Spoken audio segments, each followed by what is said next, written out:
Anne-Marie Round Sorensen, Here. Blake Tolliver, Here. Brian Schultz, Brian, Cameron McColgan, Here. Kathy Menedy Zhao, Here. Kara Flegel, Here. Dan Risser, Dan, Emmanuel Monte, Here. Aaron Bowes, Here. Jarrell Gibbs, John Mark Miller, Here. Joshua Reynolds, Here. Kaylee Quinnen, Cara DeLucio, Kelly Snyder, Here. Kyle Quinn, Here. Lakin Meter, Here. Louis Richardson, Here. Marie Meisner, Here. Maddie McIntyre,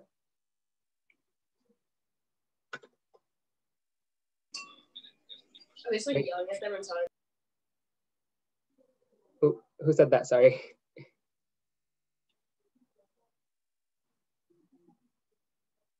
Okay, I'll move forward then. Megan Dalo, Wait, no. Here. Najee Rodriguez,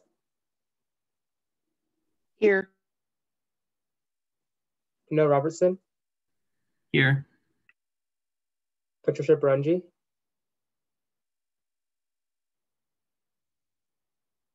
Patricia, Rainier Foley Di Fiore, Here. okay. Refugio Lara, Here. Ryan Lascalzo,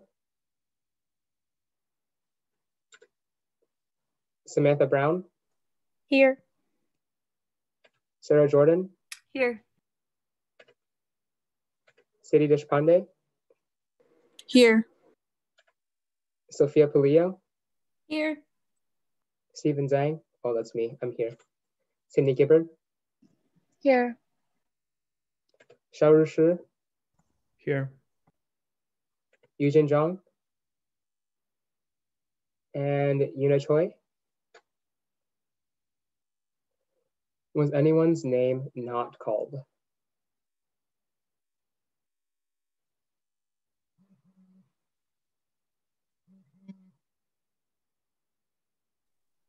Okay, Brian, I got you. No worries.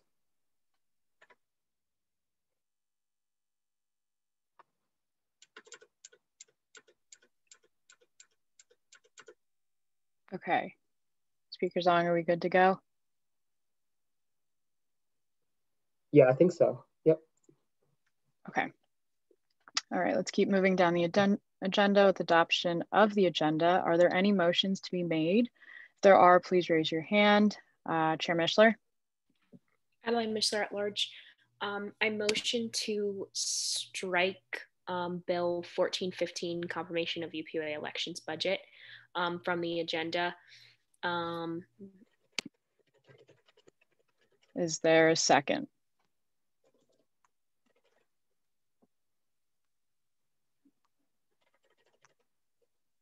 You can say it in the chat or you can say it out loud, but I do need a second. Okay. And with that, is there any discussion on this motion? Representative Brown Sorensen? Never mind. Okay, is there any other discussion on this motion? If not, I'm going to take general consensus with it. Real quick, Adeline, would you explain that? Like we were in the loop, so just for everyone else to be as well. Yeah, sorry. And I was going to explain and then I muted and then I, so reason being, there are just some concerns that I think need to be discussed with leadership and also maybe some external kind of entities at the university, just regarding our funding and making sure we are abiding by university policies and being good stewards of our student fee dollars that are given to us. We just want to make sure that there's mutual and clear understanding, and if we are doing any sort of violations, that we're correcting those, so we can maintain our student fees that we're getting and not violating anything. And so I don't expect a super long delay. I'm sorry that this has been delayed to this point, but I think just some misunderstandings have kind of been translating throughout the past couple of years or last year or so. So a quick internal discussion, and we'll be able to flush this out and then make sure we have an elections budget that's sound. And I know that also the budget necessarily didn't need to come to the assembly for approval. So I appreciate the efforts and transparency. But regardless, we just want to make sure that we are doing it by policy. So this is the right move. All right, is there any other discussion? Yeah, I can jump in real quick here, but I believe that this isn't like something within UPUA, but rather just with the student fee board and how student fee dollars are allocated and what they can and can't be used. So just some like misunderstandings there. Popped up really last second, like today last second, which is why we're striking it. Typically, as Adeline said, and to provide context, like the way that the Constitution is written is that like we don't need to bring the bill forward for confirmation. The speaker just has to approve it. But historically, I don't think we've done that before. This year, I wanted to bring the bill forward for the confirmation just to say like we're being fully transparent and that all of you guys know how we're spending that money for elections. But because this popped up, we might be delaying that a bit more just to work with the student fee board on that. And even if this doesn't work out in terms of using allocations to support our elections funding, I'm sure that we can work something out with our type 30 budget or a different budget that doesn't necessarily use student fee dollars. So we're gonna try to keep everything the same. It's just going over some of the semantics in terms of how student fee dollars can and can't be used. Representative Roberts. Can I ask a question about that too? Okay, would you just be able to like describe maybe like the specifics of what the issue is? I don't know, it just sounds really general and I'm kind of listening to it. I can go ahead and answer that, Lexi, if that's okay. Adeline at large. Yeah, I didn't go into the specifics, but essentially in terms of our fee allocation, we are required to follow the student fee handbook, which lays out some policies for what funding can and can't be spent on. And one that we might be in violation of is using student fee dollars for recruitment purposes, which isn't allowed. And in that elections budget, those are probably going to be considered recruitment efforts. So we'll just want to correct that. All right, is there any other discussion? Again, if I don't see any other discussion, I'm going to take general consensus and that motion will pass.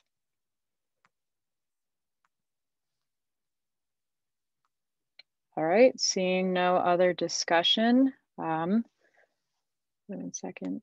Bill 1415 will be struck from the agenda. Going forward, are there any other motions to be made? I have a few, and they kind of stem from me, some small issues that when I was doing the agenda. But first, I motion to move policy 1215 to old business rather than keeping it new, since it's something we tabled from last week. Do I see a second? Okay. Okay.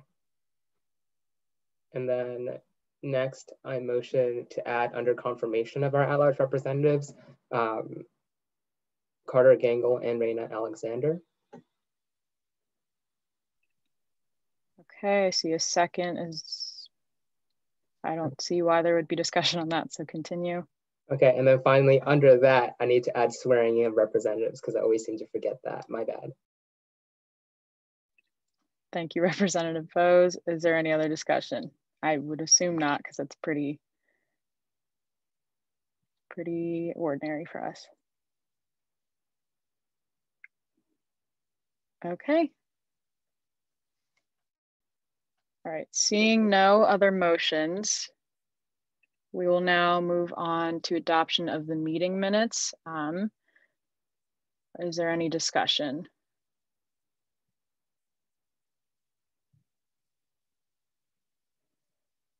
All right, seeing none. Before we move into special presentations, I do ask to, if you are able to turn on your camera. We have special presenters here who take the time out of their Wednesday nights to come and present to us. So I would just like to show them that we are paying attention, and we do value their time that they're giving to us. But as we move into that, we now have a special presentation by Richard Bundy, who's the Vice President of Development and Alumni Relations. Thank you for coming and taking your Wednesday night to speak to us. Just as a reminder, you'll have 5 minutes to speak and then 10 minutes for questions. But again, thank you for coming. Thanks for having me, and I appreciate the invitation. I think this is the third or fourth time now that I've had an opportunity to be with UPUA, virtual for the first time.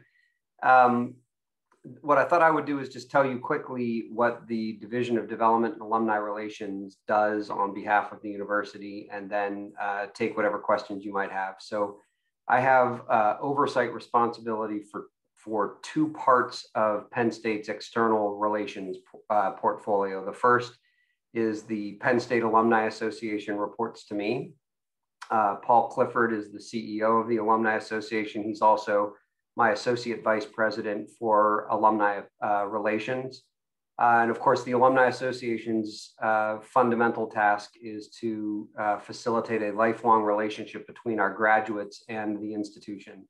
And so they work on programming that ranges from current student programming like Lion Ambassadors and Blue White Society, all the way to programming for our most senior alums like the Osher Lifelong Learning Institute and travel programs and things like that. The other part of the scope of my responsibility is the Office of University Development. We are the private fundraising arm of the university. And you have perhaps heard of our current comprehensive campaign.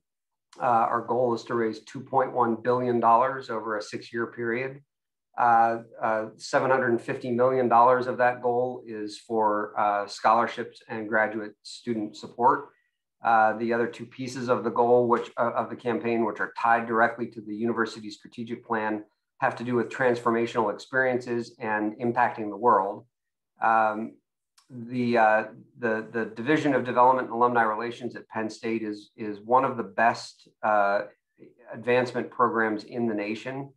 Our Alumni Association is the largest dues-paying alumni association in the world. We have 175,000 alumni who are paid members of the association. And Penn State's development program is one of only 11 universities in the world that have raised $1 billion 3 times or more in a fundraising campaign. So our previous 2 campaigns raised $1.1 billion and then $2.1 billion. And as I said, our current goal is $2.1 billion. We have 17 months left in that campaign. And on Christmas Eve this year, we passed $1.6 billion.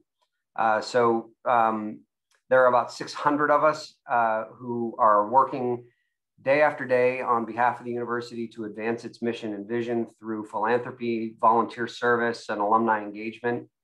And what I found is in my last experiences with UPUA is if I leave it at that very high level, quick introduction, that you often have better questions than my presentation could hope to contemplate. So I will stop there and just ask whatever information I can share with you that you might like to have. All right. Are there any questions?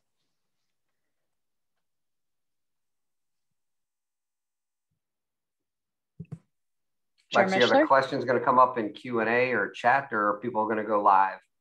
They're going to go live, and I'm going to call on them as they raise their hand. All right, great. Yeah, Chair Mishler. Hi, so thanks so much for coming in and talking to us about this very important entity of our university. So yeah. I'm wondering, how can students be influential in influencing philanthropy at the university and how that shapes the future of Penn State? Yeah, well, I think there are a couple of ways. I mean, the first is that my division works on the behalf of the university. We don't set the goals for the institution sets the goals for us. So you should give voice to what you see as student need. because often those are resonant with our donors. And so, for example, if you look at some of the successes in our campaign, the Sokolov Miller Family Center for Financial Literacy is a good example, where that was directly responsive to feedback that we had from students about the need for financial literacy support. The work that we've done with CAPS, the work that we've done with the Lions Pantry is all reflective of feedback that we've had from students. And then there's a more direct way, and that's to get involved with some of the student philanthropy efforts. So, I know as we're in the lead up to Thon, that might be the first thing that comes to mind, and certainly Thon is an important expression of student philanthropy. But the class gift is a really terrific way for students to be involved in identifying and fundraising for needs that are important to students. Blue White Society and Lion Ambassadors are both programs of our Alumni Association. We encourage you to be involved with that. And then if you have a real interest, a professional interest in the advancement profession, we have a really terrific summer internship program that on an annual basis, we typically take about 20 interns. And our goal is to hopefully hire a sizable percentage of those folks after they complete the internship. So I think there are lots of ways for students to engage with our division in whatever means and methods you might find to be most appropriate. All right, speakers on. Stephen Zhang at large. Thank you so much for coming in, Richard. And I just wanted to have, I'm just kind of curious on how, I guess, COVID, especially in the past few months, has changed the way that your office interacts with alumni, changes the way that those fundraising goals are met, and like the different methods that might shift. And maybe, in the long run, is this just a blip on the radar? Does this permanently change how some of the different structures at Development Alumni Relations are going to be operating in the future? Or how do you see that kind of happening? That's a lot of questions in one question. So yeah, I mean, the biggest impact on us is that we have not had face-to-face interactions with our donors or our volunteers in 11 months. My staff has been working entirely from home, and we have not traveled since the middle of March last year, nor do we anticipate that we'll start traveling again anytime soon, probably not until at least the end of the spring semester. So that has normally been the main mechanism for us to engage with alumni through events, personal visits, those kinds of things. I think what has helped us, we've maintained our fundraising progress. The campaign is in great shape. We've had a pretty good year of fundraising so far. And I think what has helped us a little bit is that our alums and our donors are also, by and large, remote, working from home. We can capture their attention a little bit better. So the trick for us is going to be as vaccines begin to be distributed, as we hopefully move out of this pandemic, timing it just right that our staff is starting to get back out on the road at the same time that our donors are feeling comfortable seeing each other. But even once that happens, to your question about what's going to be the lasting legacies, I think one of the things we've learned is that remote engagement is not a bad word for us. So we found that as we've done alumni programming or donor programming, where all you have to do is drop into a Zoom for an hour or for 90 minutes, that we're attracting attention from our alums a lot further afield from Pennsylvania than we've seen in the past. So, I mean, just as an example, we had a donor event with President Barron in November. And one of the participants in the event was a commander in the United States Navy who zoomed in from his battleship in the Persian Gulf, which I just thought was incredible, because otherwise, if we didn't have a remote virtual opportunity, that's an alum that we wouldn't have been able to connect with. So I think what will happen is that you'll see a lot of hybrid opportunity where we'll have an in-person event, but we'll also have to have some kind of a virtual connection for our alums to connect with us. Thank you. Representative Richardson. Hi, thanks for coming in and talking to us. Having spoken to you a number of times before, I think that you've thoroughly convinced, me of the value of, the alumni relations, everything that you guys do. But I guess my question for you is, if we have to frame your office and the work that you do to another student, which is oftentimes significantly more challenging than, talking to students like us that are already interested in the matters, how would you suggest we go about doing so? Yeah, well, Louis, I'll tell you, I tell my staff when we do new employee orientation that the difference between a good university and a great university is the investment that your alumni and donors make in the vision of the institution. So there's an awful lot that we can do on the back of tuition dollars and state appropriation. There's a lot more that we can offer to Penn Staters when our alumni and when our friends support the institution and essentially vote with their dollars to say, what you're doing is important to us and we support it. So a lot of the things that you all enjoy in your undergraduate experience at Penn State can be traced to the investment of donor support at the institution. I mean, everything from renovations to the hub to if you're a line ambassador, being able to be in the Hintz Family Alumni Center.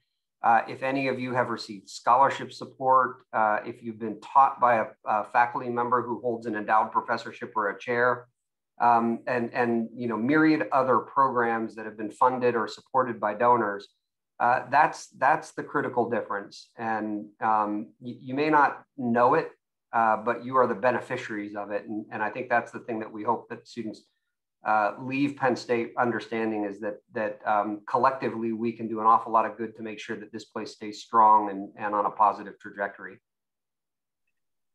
And we'll make this the last question just for time, but President McKay. Thank you very much. And thank you to the representatives who yielded time. Richard, thank you so much for joining us today. I'm really grateful for all that you and your office does, especially for engaging with our naval commanders across the globe. I would love to see more of that engagement. Excellent work. I wanted to ask on a personal level, I suppose, if you could share your Penn State story. What got you so interested and I suppose in love with Penn State? That's a dangerous question to ask as the last question if you want, if you're concerned about time. So I'll try to give you the Cliff's Notes version. I grew up in State College. I'm a townie. My father was the director of the Blue Band until he retired. My mother worked as a grants officer in the College of the Liberal Arts. And Penn State was the only school that I applied to. There was no place else that I wanted to go. I did an undergraduate, a graduate degree here. And while I was in graduate school, I started working in development because I didn't have an assistantship and I needed a way to pay for the graduate degree. And I was about 22, maybe 23 years old. And I was in a meeting with Joab Thomas, who was the president of Penn State at the time. I was working in development and Dr. Thomas turned to me during the meeting and said, "Rich, what does your research tell us about this? Are we going to be successful with donors?" And I had this aha moment that in development and alumni relations, you are informing the strategic decisions that the president of the university, maybe the board and others are making. And that's a pretty powerful inflection point to be at. So that was when I said, this is a career that I want to pursue. I left Penn State when I was in my late 20s because I had been in State College for my entire life and I wanted to see the rest of the world for a little bit.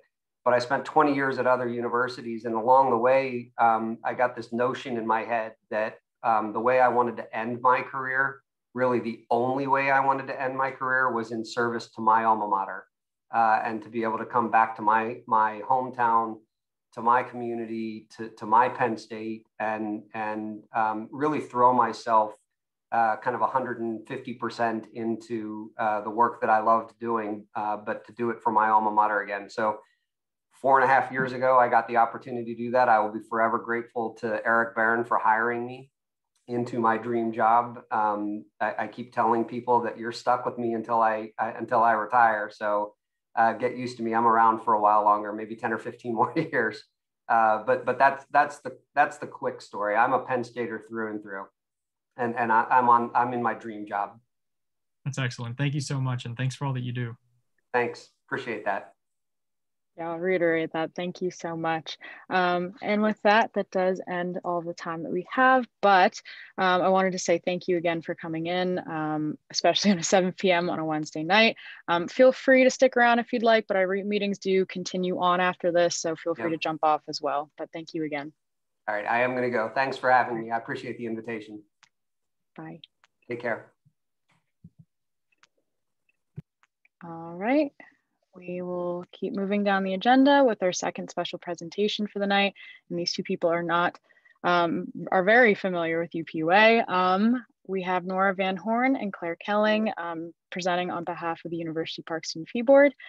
Just as a reminder, you will have 5 minutes to speak and then 10 minutes for questions, and you may start whenever you'd like.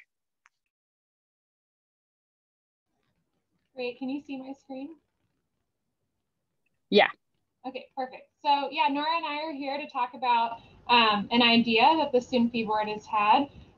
Basically, we're calling it the Environmental Sustainability Fee, but I just want to emphasize that this idea has only been discussed in committees. It hasn't been discussed at a public meeting of the full fee board, but we'd like to hear your feedback and hear any questions that you have. So we're still very much in the brainstorming stage, but for sake of transparency, but also for sake of feedback, we'd love to hear your thoughts.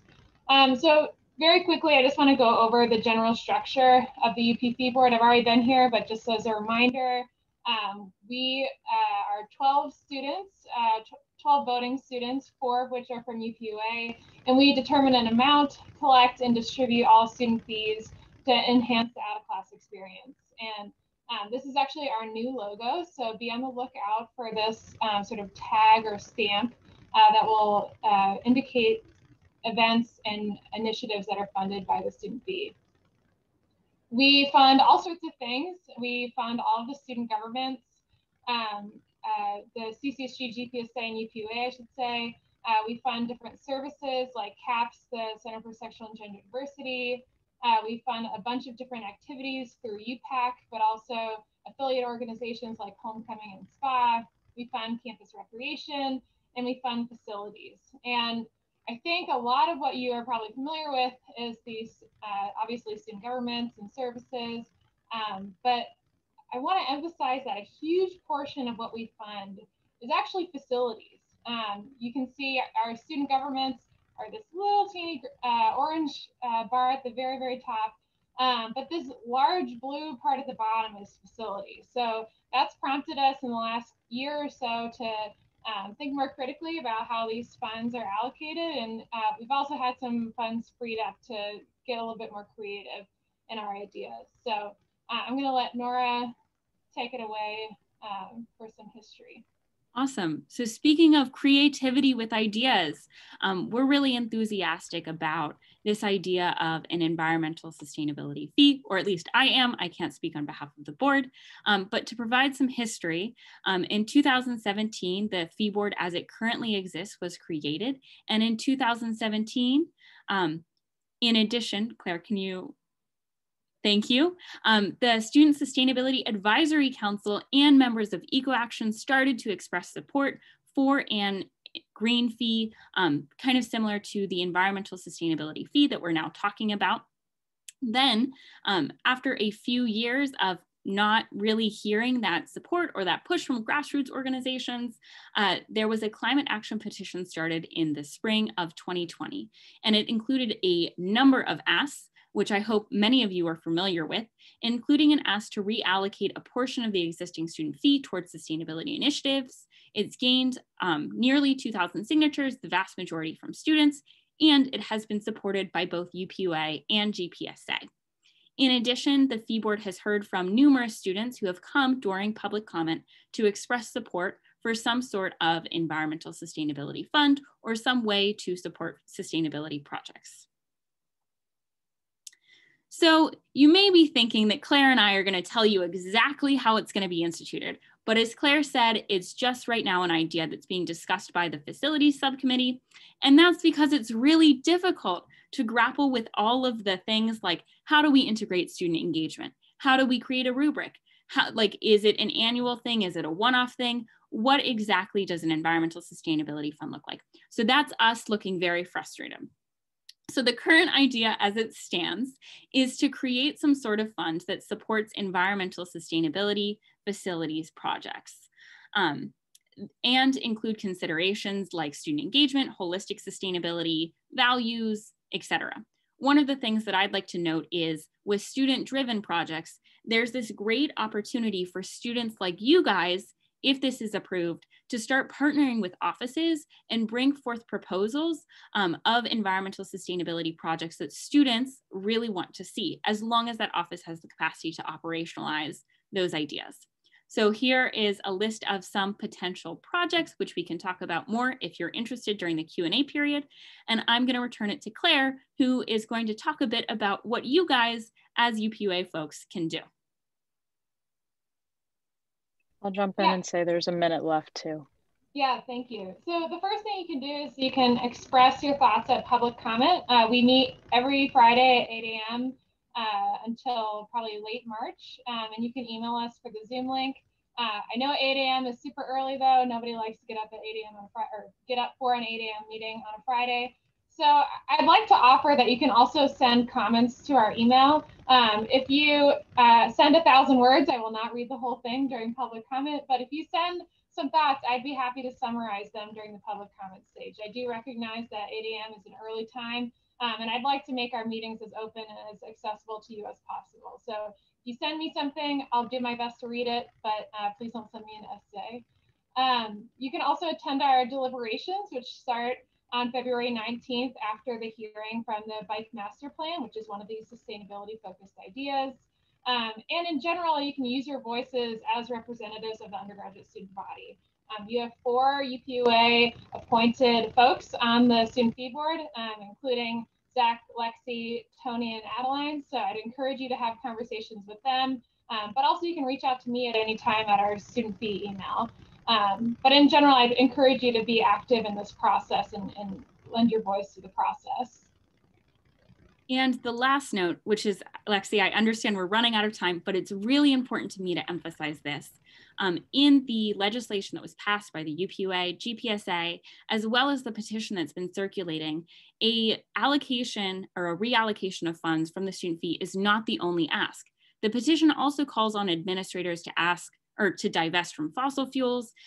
It calls for things like a commitment to reduce carbon, to be a carbon negative or a carbon neutral school by 2040, and a ton of other asks. So I think that there's this great capacity to leverage if students are making a financial commitment to environmental sustainability, the university should be too. And that's where people like you as the student government can step in.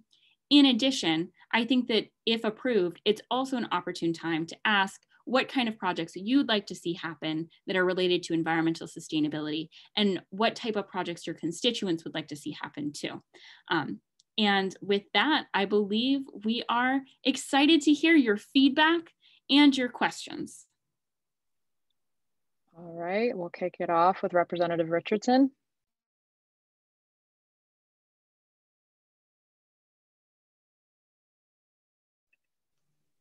Awesome. So I guess my question is, I guess pretty practical in nature.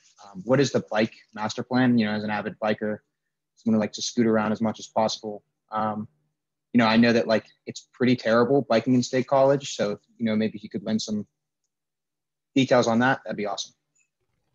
Yeah, so first I'd like to say you're welcome to come to the hearing to hear a complete presentation by the plan, but to summarize it, it's basically the transportation services are proposing to hire a consultant to study how to improve biking on campus. So this isn't going to be anything physical in terms of facilities, but this is helping us to understand how can we improve biking on campus in the long term. So mainly these funds are being proposed to hire a consultant.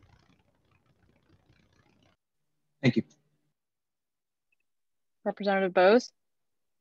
Hi, Claire and Nora. Thank you so much for coming in to speak to us, especially about a topic such as this. I know that I'm really excited for it, and I'm glad that the student fee board's considering it, and I think that would be an awesome allocation of student fee money.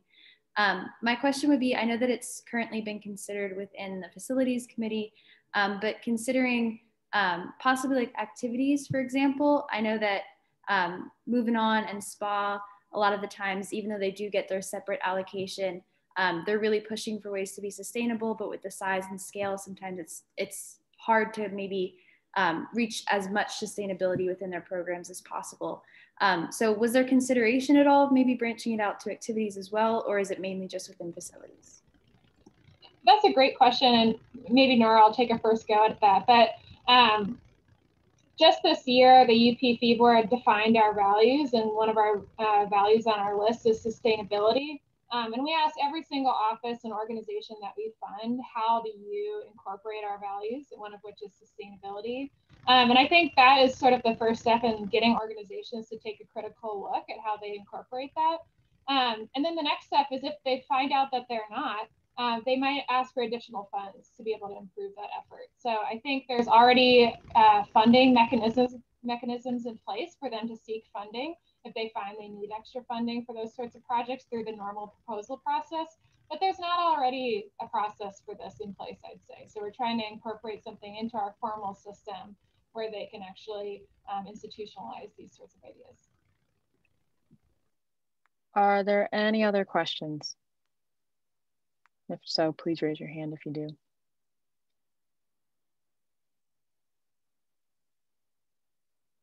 All right, seeing none, and also to echo what Claire and Nora have been saying, please reach out to the Student Fee Board email if you do have feedback, and if you want to make a comment at Student Fee Board, please do.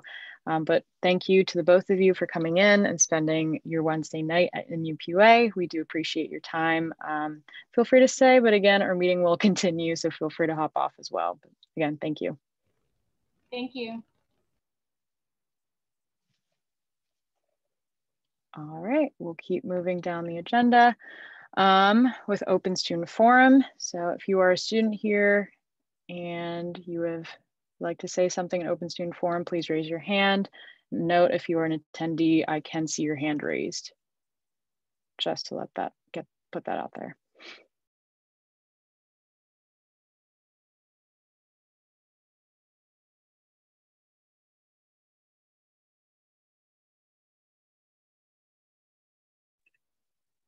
All right, seeing no one here for Open Student Forum, we'll now move on to a report by President McKay. President McKay, you are able to speak. Hello, everyone. I hope that you're doing well and are having a good night so far. I hope that you found a good way to use your wellness day yesterday. I certainly did, and I feel much more well than I did beforehand. Yeah, I really hope that you are taking, in all seriousness, time for yourselves and relaxing, finding time to get out, walk around outside, take some deep breaths, and just remember that we're going to get through this. Over the last few days, a lot of my work has been really centered on bringing to light the events of late January, at which the Black Caucus's virtual involvement fair was attacked by 51 perpetrators who expelled egregious language and actions at the event directed at 3 of the executive board members. I've shared exactly what's happened, including the statements by the Black Caucus, as well as the resolutions passed by the UPUA with the State College Borough Council, as well as the Board of Trustees leadership. Both of these entities not only expressed gratitude for the organization and really all of you in helping to stand up for it, or I should say, sorry, standing up against it and what is right, but also in condemning it themselves and really trying to find a way to collaborate in ensuring that that cannot or will not happen again. And generally, yeah, I'm really grateful that so many individuals, both as students and as public officials, have come out to publicly denounce exactly what happened, because I think that's ultimately what our jobs and responsibilities are. On Sunday, I highlighted that exactly when I signed Resolution 4615 alongside Representatives Rodriguez and Tolliver, which I'm very grateful for sharing, for them sharing their time and their voice to the student body in condemning those actions as well. If you haven't read or really listened to or watched their remarks, please do. They speak from the heart and are truly some of the best representatives that I've ever come to know. I'm really grateful for their leadership and candidly for all of yours in helping the UPUA take a substantive stance like that. Unfortunately, I don't really have much more information on any ongoing investigation beyond that there is a continued investigation. I do, I guess beyond that, there could be further information regarding IP addresses from Zoom, although it's become pretty clear that that could take a pretty significant time to get. This is of course not an isolated event here at Penn State, but also across the country and really the world with COVID-19. And so Zoom is trying their best to respond to maintenance requests and finding out, how to track some of these individuals. But it does seem to be a fairly hard task for them to do so. And obviously I don't speak for Zoom. So you'd have to talk with their tech people about that. But I will be sure to keep you updated with anything else that I hear kind of from the administration and anything that I can share with you all. On Friday, I was joined by Speaker Zhang and our Executive Director of Finance to talk about the UPUA, to the Student Fee Board, that wonderful entity which had just presented to us. We talked all about kind of what you have been up to and how you've been spending student fee dollars. And I'm really happy that so many were satisfied with a lot of the good work that you're all doing. As was mentioned, we'll be talking, sorry about that. We'll be talking a little bit more about the elections process and how we can solidify that up to make sure that we are following all student fee board guidelines and policies. And then on Monday, our first newsletter went out, issue number 1. I'm pretty excited. I don't know if I can share exactly who signed up for it, but I will tell you that some pretty top administrators have signed up for the newsletter, which is highlighting all of your work, the resolutions that you're passing, the statements that we're putting out, even the events that we're putting on are going directly to our administrators, public officials, even candidates for various offices, especially locally. They're seeing your work directly, and I hope that you recognize that and that you know that they're proud of all of the stuff that you are continuing to do in support of our students. If you haven't signed up, please do. I just forwarded it to the group, but I wouldn't like to do that again. So I think I'm just going to ask that everyone visits upua.org right now, and then you'll be pretty much slapped with a big reminder to sign up for it. It takes like a second, but it'll have all of the minutes from the last weekend or from the last assembly. It'll have the agenda for the upcoming assembly, links to the committees in which you can join and see how those work, which is really exciting. And I certainly encourage the press to do so as well for those reasons. That's all I have. I'd be happy to take any questions, but I'd just like to finish up with thanking Richard, Claire, and Nora for joining us today. Very interesting topics. And if I can be of any help from the Student Fee Board side, please reach out. All right, with that, are there any questions for President McKay?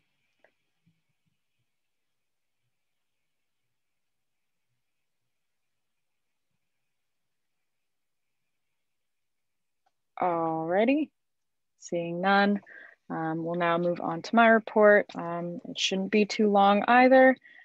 This past week, the Finance, Business, and Capital Planning Committee from the board met this past Tuesday, and I was able to just sit in. It's just working on some final plannings. I can't talk or speak to what they did talk about in that committee meeting because it is confidential until the full board meeting, but that is something that I was able to attend on Tuesday.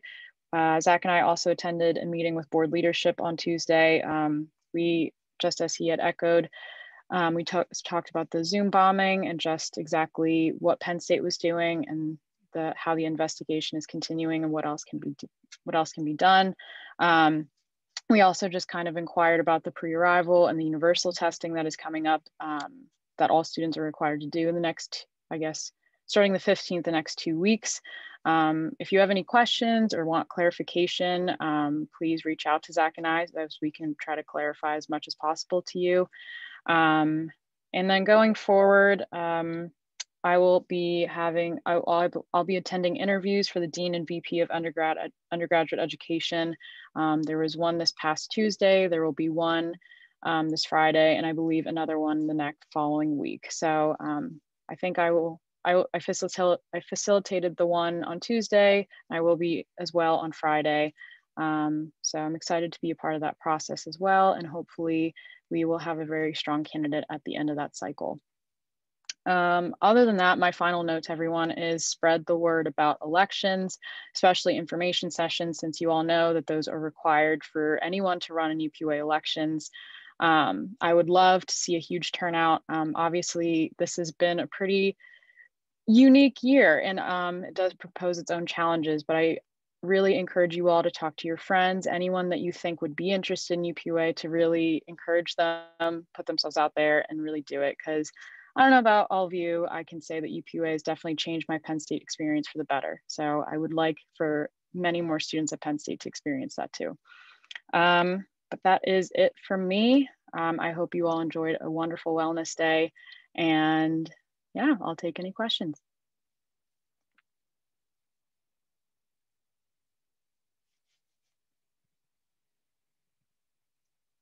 All right, seeing none, we will keep moving down the agenda with liaison reports.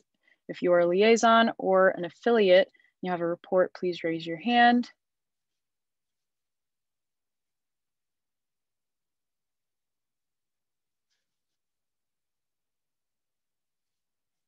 Okay, seeing none, we'll continue down the agenda with old business, starting with policy 1215, revised UPUA election day 2020 to 2021. Speaker Zong, if you want to introduce this. Yep. Okay, I'm going to call a quorum roll call first. We had enough at the beginning. A few people left. I think it's just our presenters, but just to be sure that we have everyone available to vote for this, so just it doesn't get shot down. I'll try to go through really quick, but please say here or yes or whatever when you hear your name.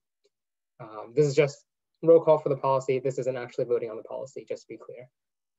Okay, so I'll start with Arthur Kaur. Here. Adeline Mishler. Here. Alexander Wu. Here. Amy Gary. Here. Anna Taylor. Here. Anne-Marie Round Sorensen. Here. Blake Tolliver. Here. Brian Schultz.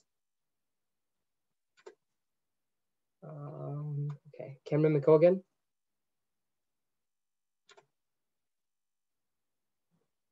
Kathy Menendez-Zhao. Here. Kara Flegel. Here. Dan Risser. Here. Emmanuel Monte. Aaron Bowes. Here. Jarrell Gibbs. John Mark Miller. Here. Sorry. You're good. Joshua Reynolds. Here. Kaylee Quinnen. Here. Cara DeLucio.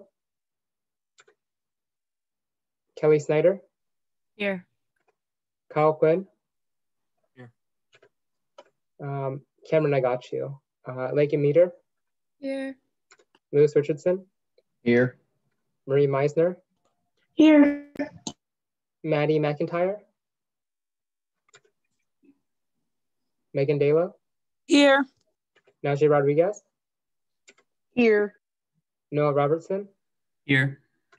Patricia Brunji. Here. Rainier Foley Di Fiore. Here. Refugio Lara. Here. Ryan Lascalzo. Samantha Brown. Here. Sarah Jordan. Here. Sidi Deshpande. Here. Sophia Palio. Sophie.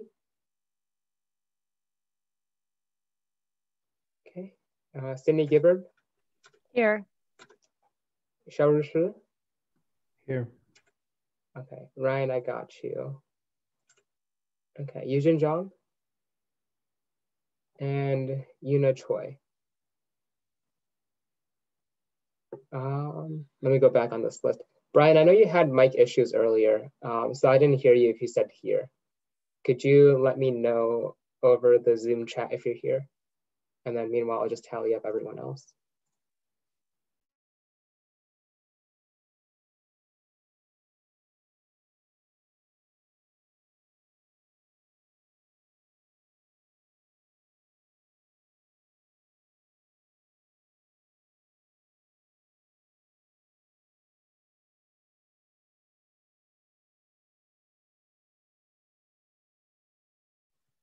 Okay, we have 33 present. So I'm going to go ahead and introduce the policy. Hopefully no one leaves because then I don't think we'll have an election day this year. Okay, let me just pull this up.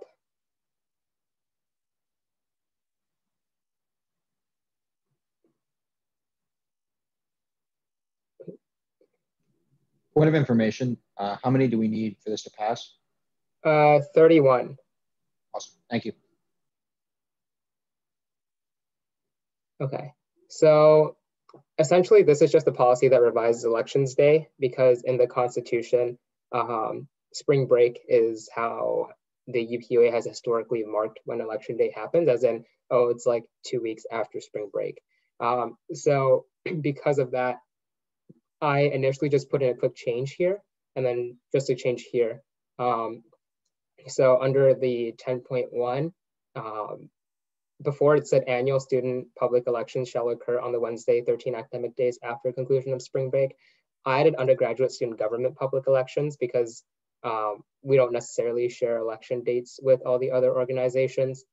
It's just that it just happens to fall upon the same day. And this year we have 3 different days for UPUA, for ARCH, and for GPSA. So that's just for clarification. And then the actual policy change here, I put for spring 2021, Wednesday, March 31st shall be considered election day. I have an amendment to this that Representative Scalzo proposed, but I will open the floor for questions at this time. Are there any questions?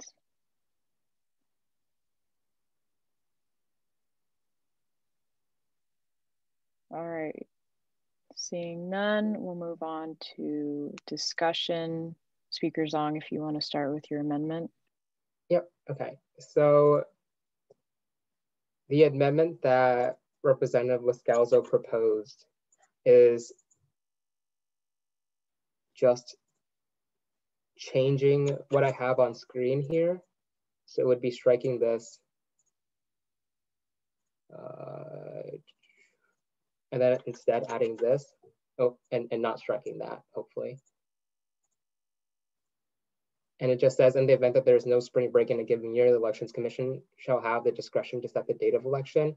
His idea is that even though we're just doing this as like a safeguard for this year, this can just potentially just be a change for longevity, so that if in any year that we do have a future spring break canceled, the discretion will fall with the Elections Commission to set the date, as opposed to us having to amend the Constitution each time something happens. I think it's pretty sensible. So, you know, I was like, okay, sure, I'm gonna put in this amendment. Representative Bose. Aaron Bose at large. I agree with this amendment. My one question would be, is there a certain time in which the Elections Commission has to release when that election date would be? And if that's not specified, should we add some sort of language to specify like a time period? I don't think they have a set date. I think Chief Justice Zaya is on the call. If he is, does he want to jump in? I yield time if he is. Hi, yes. So is the question going towards when the election would be for this year, or when we would have to put in the notification for the election? This is more of just like a long-term question, where if this were to happen like somewhere down the line, would the Elections Commission, if situation B would have to happen, would they have to come out with the date at a certain time within the year to like notify the assembly? To my understanding, I don't think there's anything specified. However, if, say, that were to be specified within this amendment, I think that would be the spot. Or for the elections code in a future year, say, without a spring break, I think that would be able to suffice as well.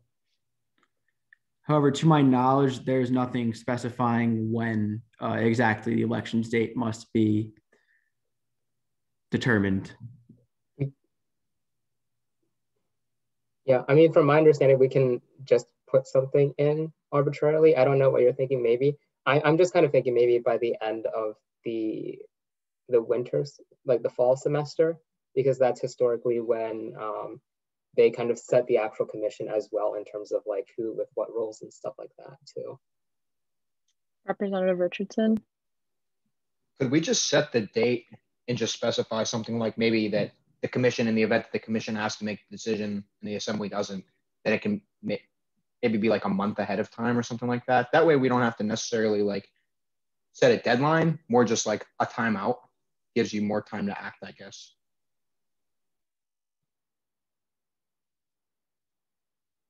I'm kind of confused as to what the difference is. Sorry, maybe I'm not following, but. I mean, I guess rather than set a hard and fast deadline, like it must be done by this date, right? You just say like, arbitrarily speaking, right? Not all semesters end March 31st. So like, I guess the point I'm trying to make is like, we could just set like, the date must be set 4 weeks beforehand, as opposed to like, it must be set by X date.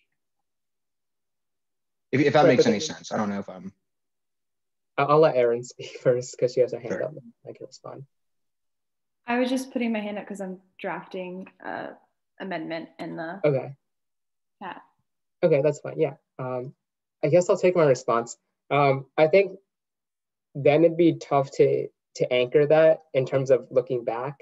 Like, are we saying like 2 months before the end of the spring semester then, as opposed to like the end of the fall semester, right? And like, I think in either way, anchoring it forwards in time or anchoring backwards in time kind of introduces the same problem. Though it might be, I feel like it gives them more time. Well, I guess it depends, but I would say it should give them more time if we anchor it. I think if I could hop in, if that's cool. What Erin said is pretty much exactly what I was saying. Like, just make sure that those who are running have a certain amount of notice prior to the election is basically like when the data is going to be. Okay. And can I, if I could jump in real quick, can we amend that to, I would say either 6 weeks or 8 weeks, because right now we're almost like 6.5 weeks out. So maybe 8 weeks, so technically would be like 2 months. That's fine. Okay. Is there an official amendment? Is there an amendment to the amendment to do that, or Representative Bose, if you'd like to change it? Yeah, I'll go 6 weeks. Great. All right, and with so if anyone has a opposition, just let me know. All right, so the proposed amendment now is saying the Elections Commission must notify the Assembly at least 6 weeks before the decided election date. Representative Robertson, do you keep that second? If so, just put another 2. Okay. With that, we're on discussion of this amendment then. Or actually, how about let's first consider, I'm gonna move backwards a little bit just so that everyone's like fully aware of what we're doing. So there was the first amendment proposed by Speaker Zong and Representative Lascalzo. In the event there is no spring break in a given year, the Election Commission shall have the discretion to set the date of the election. That was the first proposed amendment. So with that part, is there any discussion?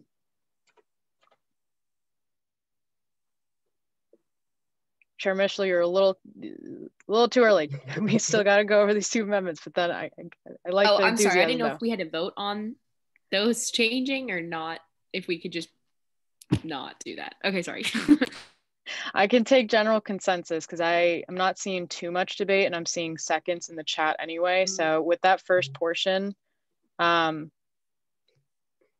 okay, I'm going to take general consensus. I'm not seeing any discussion that will be added. Also, feel free to raise your hand if you do have discussion on it. You know, I will recognize you. Going forward with Representative Bose's amendment, the Elections Commission must notify the Assembly at least 6 weeks before the decided election date. Is there any discussion on that amendment? I already saw the second, so we're good with that, but.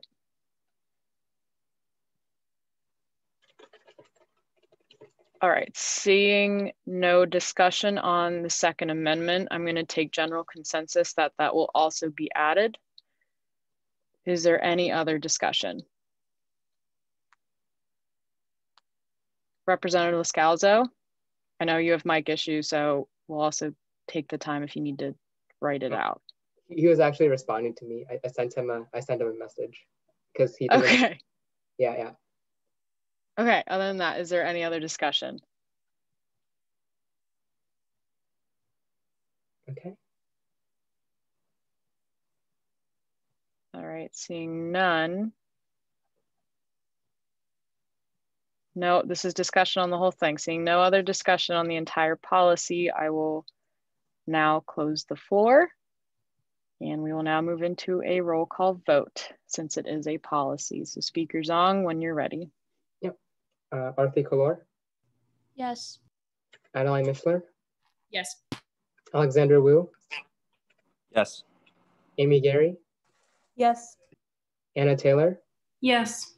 Emery Round Sorensen. Yes. Blake Tolliver. Yes. Brian Schultz. Cameron McColgan. Yes. Kathy Minetti Zhao. Yes. Kara Flegel. Yes. Dan Risser. Yes. Emmanuel Almonte. Aaron Bose. Yes. Darrell Gibbs. John Mark Miller. Yes. Joshua Reynolds. Yes. Kaylee Quinnen. Here. No, is it a yes or no vote for the? Yes, sorry. You're good. Cara DeLucia. Kelly Snyder. Yes. Kyle Quinn. Yes. Lakin Meter. Yes. Lewis votes yes. His mic's not working. I got him down. Marie Meisner. Yes. Maddie McIntyre. Megan Dalo. Najee Rodriguez.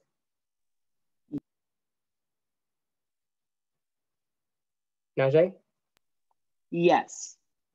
Okay. Noah Robertson. Yes. Patricia Baranji. Yes. Rainier Foley Di Fiore. Yes. Refugio Lara. Yes. Ryan Lascalzo. Okay, Samantha Brown. Yes. Sarah Jordan. Yes. Siddhi Deshpande. Yes. Sophia Palio. Sydney Gibbard. Yes. Shaoru Shi. Yes. Sorry. Yep, you're good. Yujin Zhang. Yuna Choi.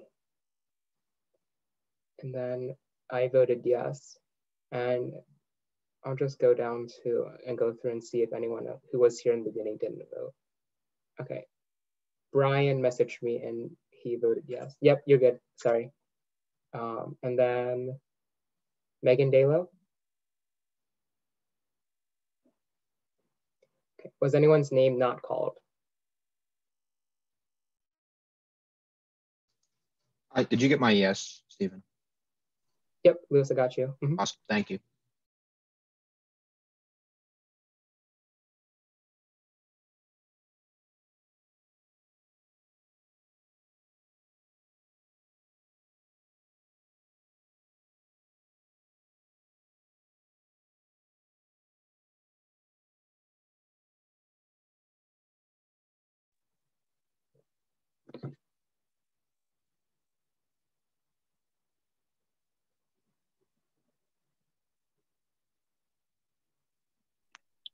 All right, and with that, policy 1215, revised UPUA election day 2020 to 2021, passes unanimously and specifically with the vote of 33-0 to 0.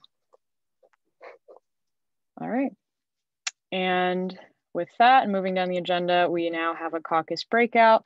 For anyone that's new, it's 5 minutes. I'll put a timer up on my screen, but it's time for a 5-minute caucus breakout.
What's the movie about, Stephen?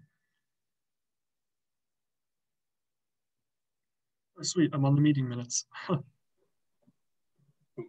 I'm quoting from IMDb, but it's following the economic collapse of a company town in rural Nevada. Fern packs her van and sets off on the road exploring a life outside of conventional society as a modern-day nomad.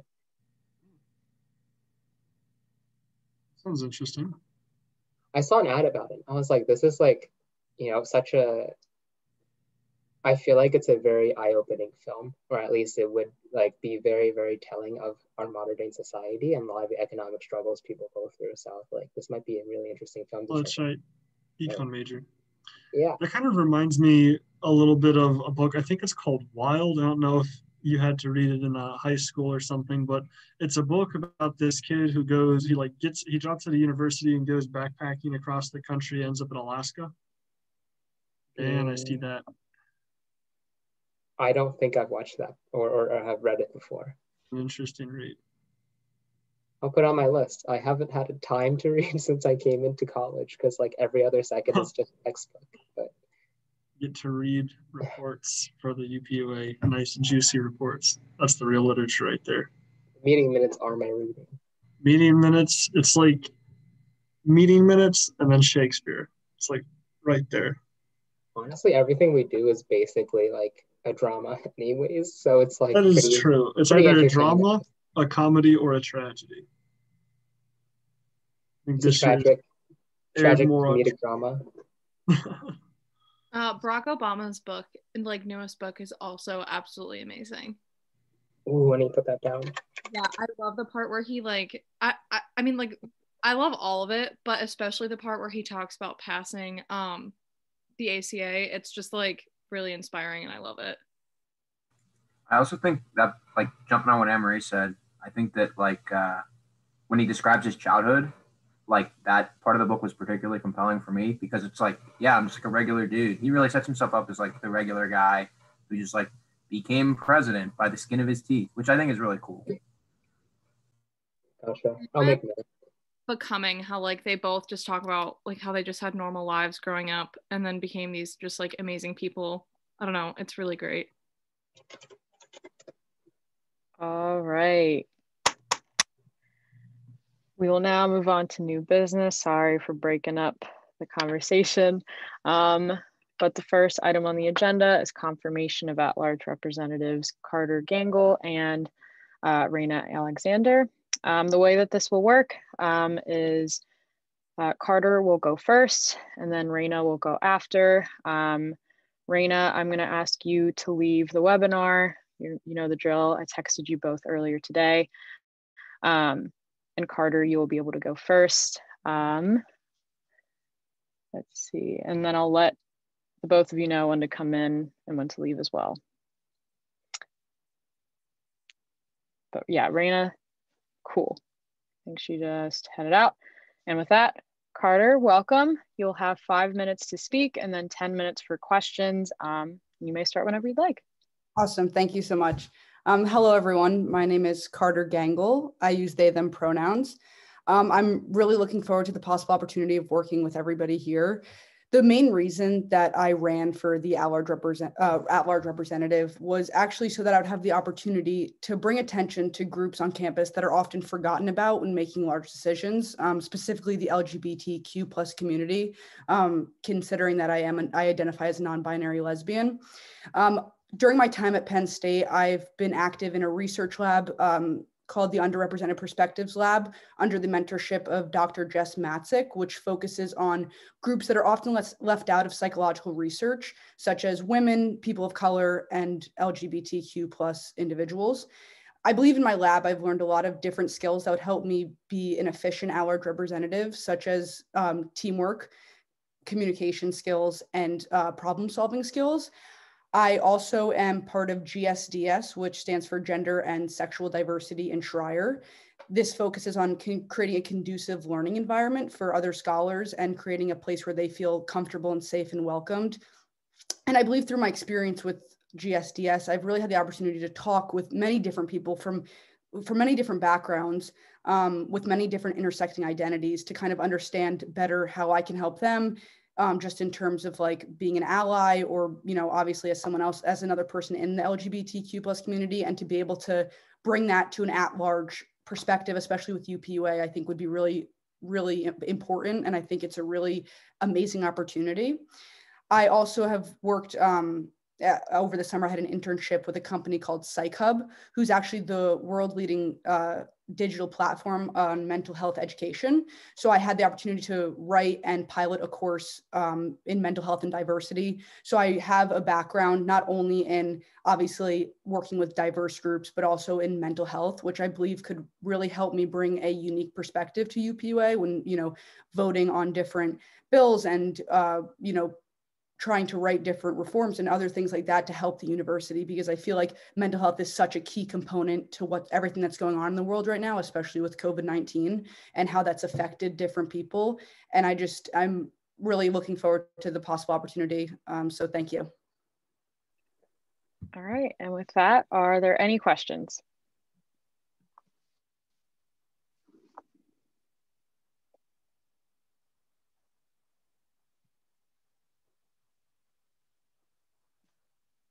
Chair Jordan.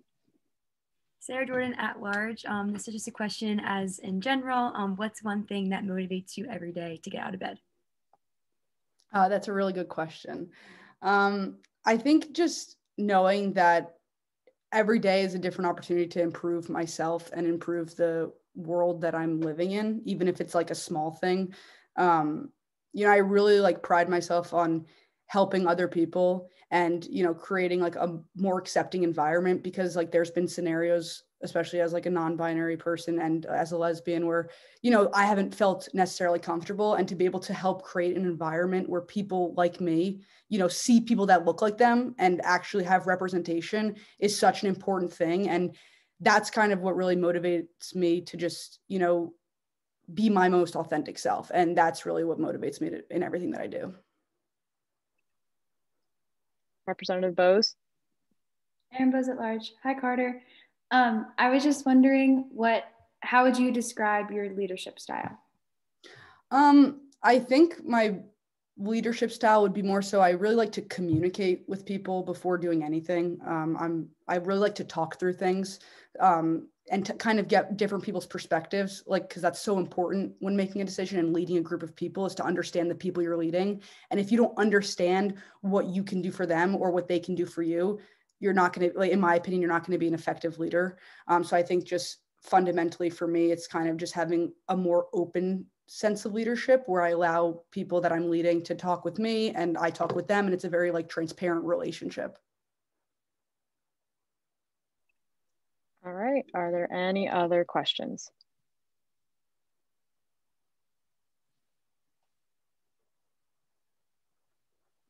All right, seeing none.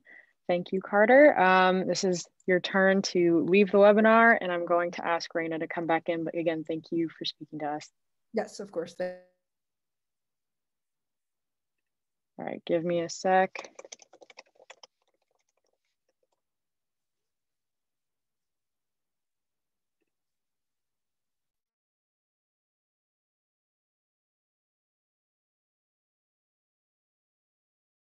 All right, Raina, welcome. You'll have 5 minutes to speak and then 10 minutes for questions. You may start whenever you'd like. All right. Good evening, everyone. My name is Raina Alexander, and I'm honored to be nominated as an at-large representative for the remainder of the 15th General Assembly. Although as a freshman, I am relatively new to Penn State, I'm an active member of the student body, and I frequently attend college Democrat meetings, as well as participate in Crew, a student ministry on campus. Over the course of the fall semester, I've served as a legislative staffer on Gov Affairs, and during this time, I attended General Assembly with the purpose of understanding parliamentary procedure and acquainting myself with the ongoing efforts of each respective committee. As a legislative staffer, I have been inspired by the dedication and creativity of many representatives, and I anticipate continuing the efforts of such an active student government. This semester, I have been an active member of Justice and Equity, and I look forward to doing more Just Dance breaks during committee meetings.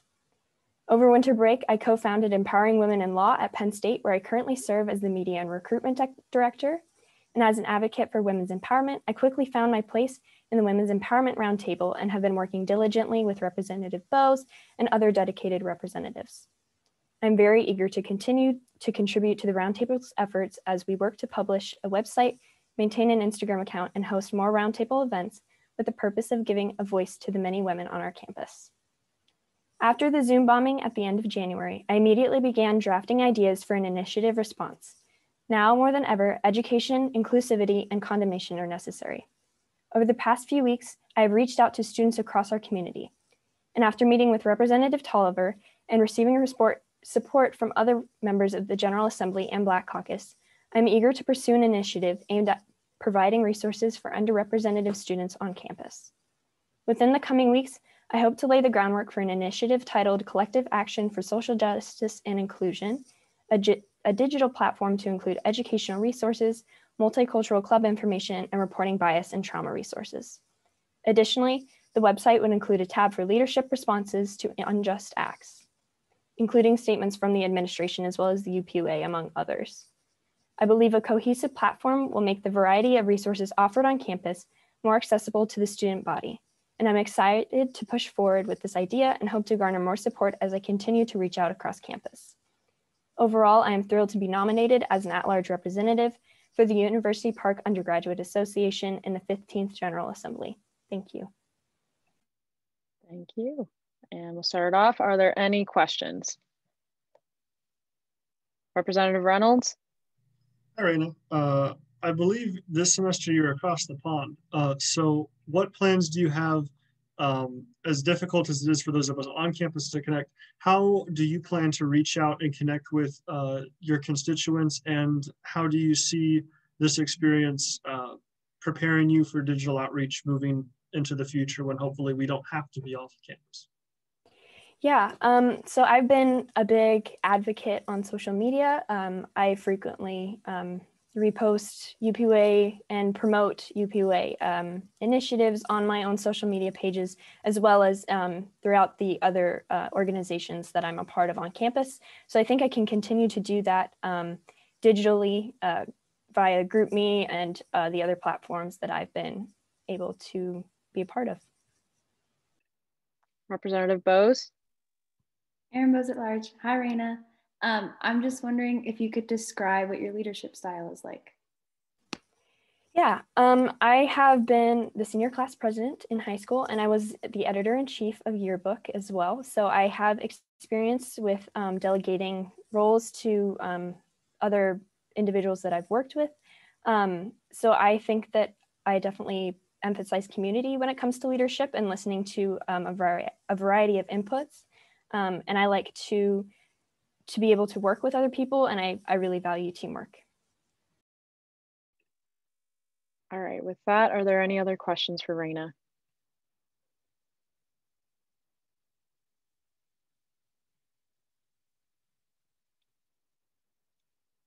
All right, seeing none. Thank you, Raina, again for speaking to us. Same deal, just I'm asking you to leave the webinar, and I will let you know when you're ready to come back into the room. Thank you. All right, and with that, I'm just gonna do a double check,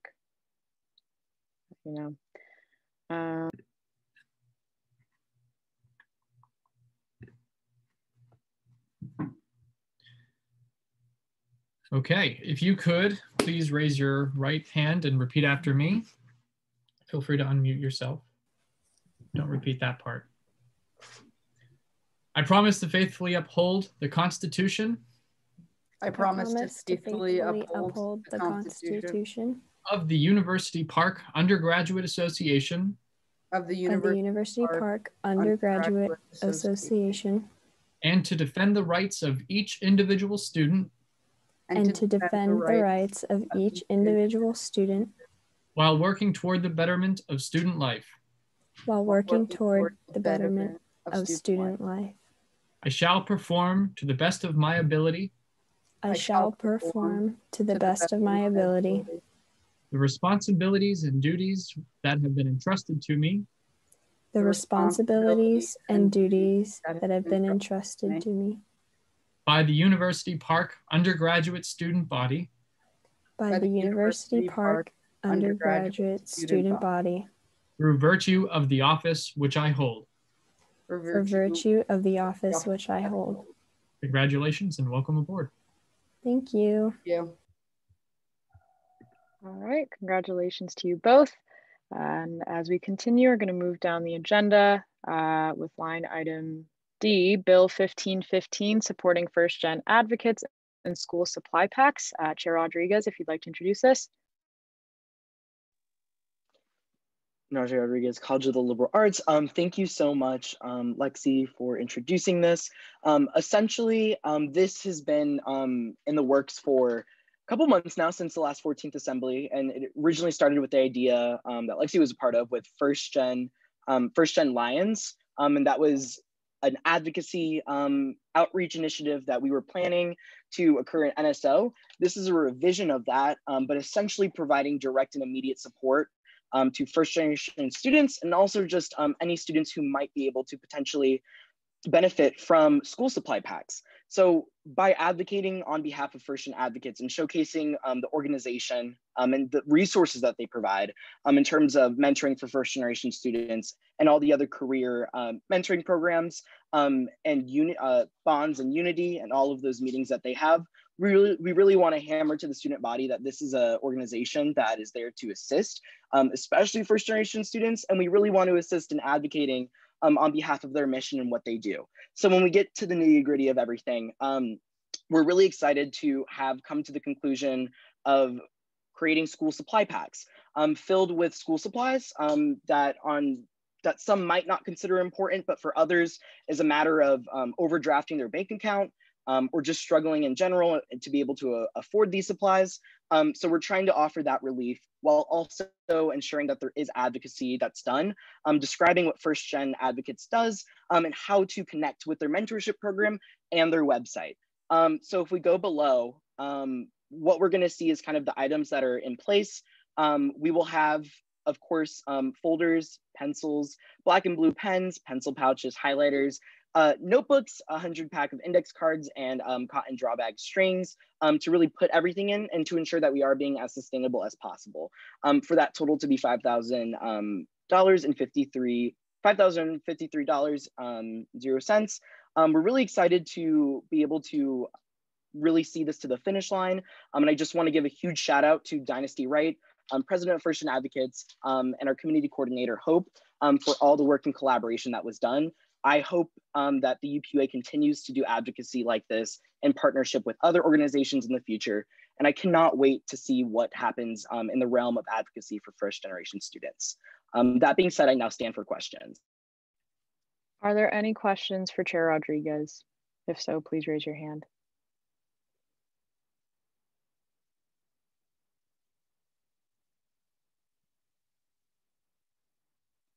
All right, seeing no questions, we'll move into discussion. Is there any discussion?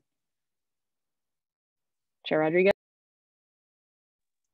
Yes, I do want to mention, and just to clarify for transparency's sake, due to student fee dollars being used, it must be directed and available to every student. However, that doesn't negate our ability to be able to advocate and advertise First Gen Advocates while doing so. So this is kind of why we're going the route that we're going. Thank you.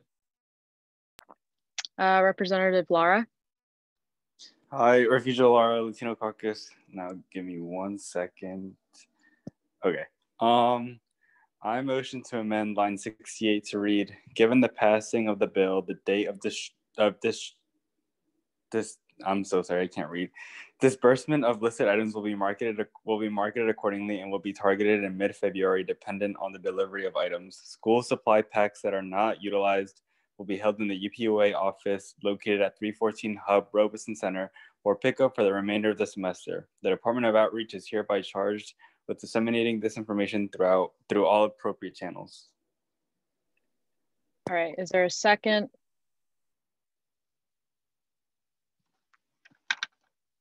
I see the second. I know there are hands on the queue that I'm currently writing down. I'll keep you guys up for the time being. If you have discussion on this amendment, please raise your hand in addition. And if you already have your hand raised, let me know if it's on discussion on this amendment.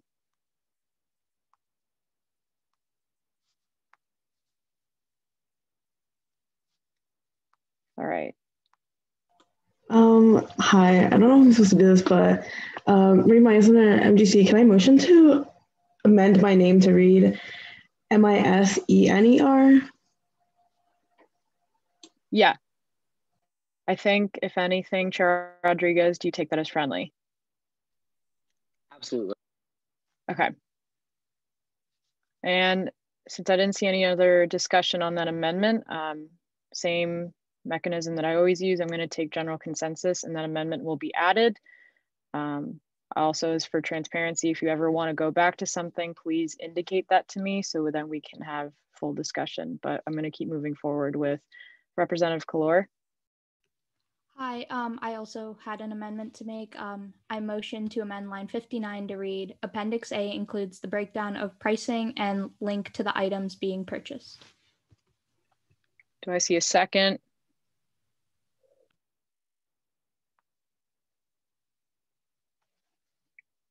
All right, I do see your Representative Tolliver and Richardson, I see your hands raised.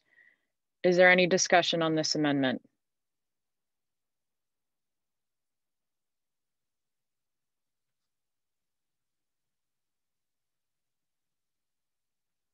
All right, seeing none, I'm going to take general consensus and say that this will be added to the bill. And going forward, we'll start with Representative Tolliver.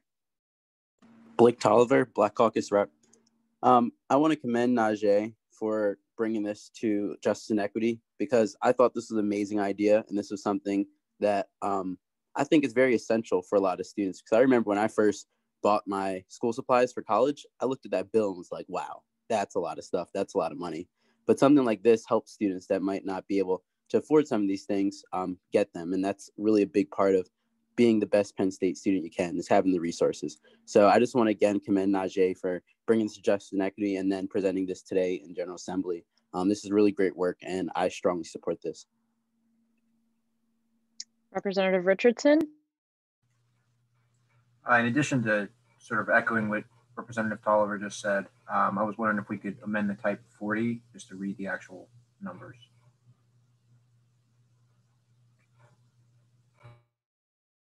Yep, I have it. Give me 1 second here. And I'm going to just say that would be taken as friendly. 102.230.1.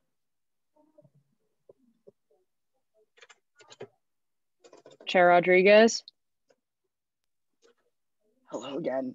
I just really want to retort and commend all the wonderful people on Justice and Equity who really helped craft this into what it is.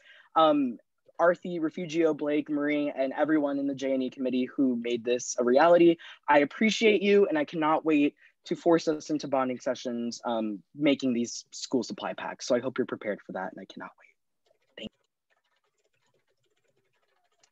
you. All right, with that, is there any other discussion?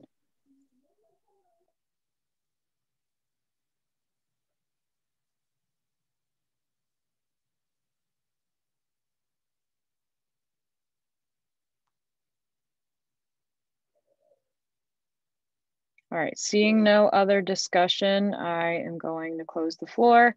With that, we're going to move into votes. And since this is a bill, it does require a roll call vote. When your name is called, please say yes or no. And speakers on when you're ready. You may start. Arthi Kaur. Yes. Adeline Mishler. Yes. Alexander Wu. Yes. Amy Gary. Yes. Anna Taylor. Yes.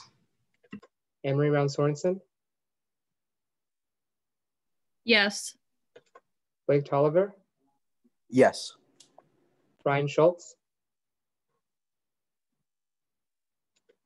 Okay. Cameron McColgan. Yes. Kathy Minetti Zhao. Yes. Kara Flegel. Yes. Carter Gangle. Yes. Also, is that how you pronounce your last name? Sorry, just want to confirm. Yes, it is. Okay, perfect. Thank you. Dan Risser. Yes. Emmanuel Monte. Aaron Bowes. Yes. Terrell Gibbs. John Mark Miller. Yes. Joshua Reynolds. Yes. Kaylee Quinnen. Yes. Cara DeLucio. Kelly Snyder. Kyle Quinn. Yes. Lakin Meter. Yes. Lewis Richardson. Yes. Marie Meisner. Yes. Maddie McIntyre. Yes. Megan Dalo, Yes. Najee Rodriguez. I'm guessing that's a yes. Sorry, you cut off. Yeah. Okay. Noah Robertson, Yes. Patricia Brunji, Yes. Rainier Foley DFUI, Yes. Raina Alexander, Yes. Refugio Lara, Yes. Ryan Lascalzo.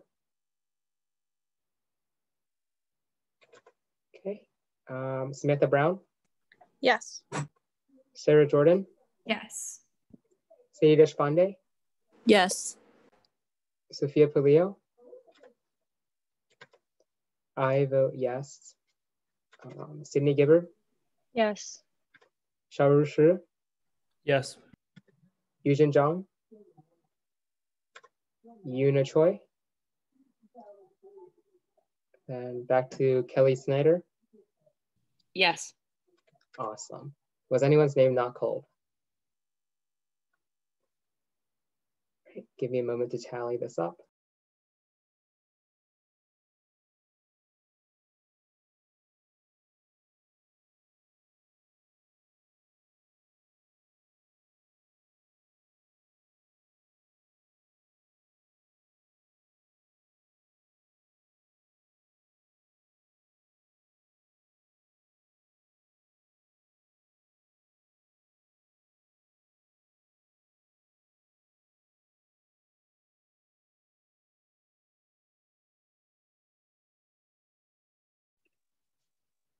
All right. Bill 1515, supporting first-gen advocates and school supply packs, passes unanimously and specifically with a vote of 37-0. Moving down the agenda, we'll go to Bill 1615, funding for spring semester lift code subsidies. Chair Jordan, if you'd like to introduce this. Yeah, hi everyone, Sarah Jordan at large. So this isn't the first rodeo, I would say, with this bill. This is the third time it's coming up this semester. So for those of you not familiar with it, we decided as a facilities committee to bring this back for the return to the remote period, because there are like freshmen especially and other upperclassmen coming back to campus, maybe traveling from the University Park Airport. So this time around, it's only going to be 50 codes, a lot lower than before, but I don't foresee it going much like more than 25, but to play it safe, it's just 50. And as a reminder, as always, we only pay Lyft for what we use. So if we only use 20, we only pay for 20, but we allocate this much money just in case as kind of a threshold. But this will be starting February 12th and it will end on February 19th. You can use the promo code in all caps, UPUA Spring 2021. The graphics will be posted tomorrow and also I believe the 17th. So please remember to share them, post them in your group meetings and group chats. It's a great the kind of service we can give to students returning back to campus, especially now. I think it's excitement for them to coming back. But yeah, it's pretty straightforward. If anybody has any questions, I'll be happy to answer them, but that's kind of all I have. Are there any questions for Chair Jordan?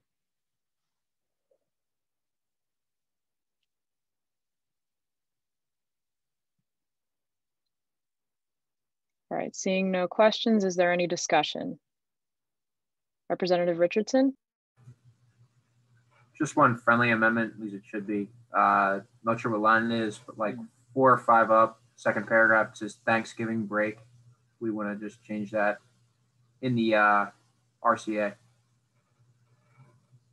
Or for that matter, anywhere where it says Thanksgiving break, just whatever would be more applicable for this. Sorry, my apologies, but yeah, I take that as friendly. Okay, and Chair Jordan? Yeah, I just want a motion to amend the type 40 as well.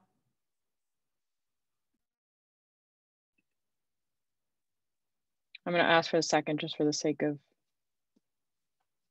precedent, but. Give me 1 second here. Thank you. Type 40 is 101.480.01. And then real quick, if someone could think of what to replace here, like my brain is fried during doing minutes and switching back and forth, so I can't think of a term to replace Thanksgiving break. But yeah, thanks, Louis.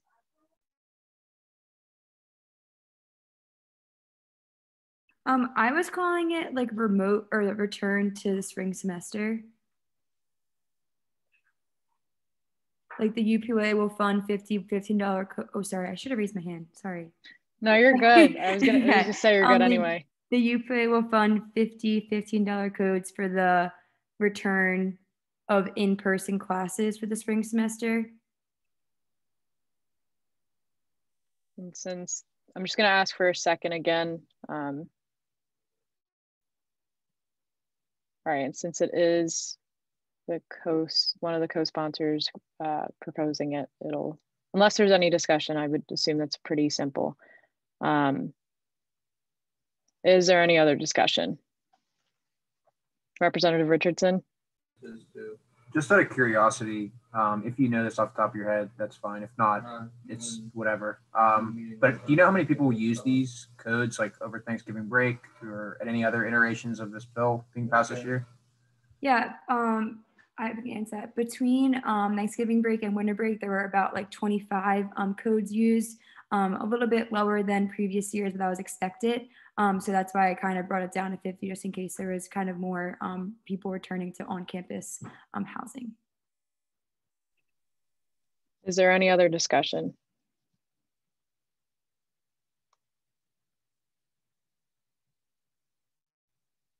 All right, seeing none, I'm going to close the floor for discussion. Same deal as the last bill. Since this is a bill, it does require a roll call vote. So Speaker Zong, when you're ready, you may start. Yep. Arthi Kalor. Yes. Adeline Mishler. Yes. Alexander Wu. Yes. Amy Gary. Yes. Anna Taylor. Yes. Anne-Marie Round Sorensen. Yes. Blake Tolliver. Yes. Brian Schultz. Cameron McColgan. Yep, got you. Yes. Okay, Kathy Minetti Zhao. Yes. Kara Flegel. Yes. Carter Gangle. Yes. Dan Risser. Yes. Emmanuel Almonte. Aaron Bowes. Yes. Jarrell Gibbs. John Mark Miller. Yes. Joshua Reynolds. Yes. Kaylee Quinnen. Yes. Cara DeLucio. Kelly Snyder. Yes. Kyle Quinn. Yes. Lakin Meter. Yes. Lewis Richardson. Yes.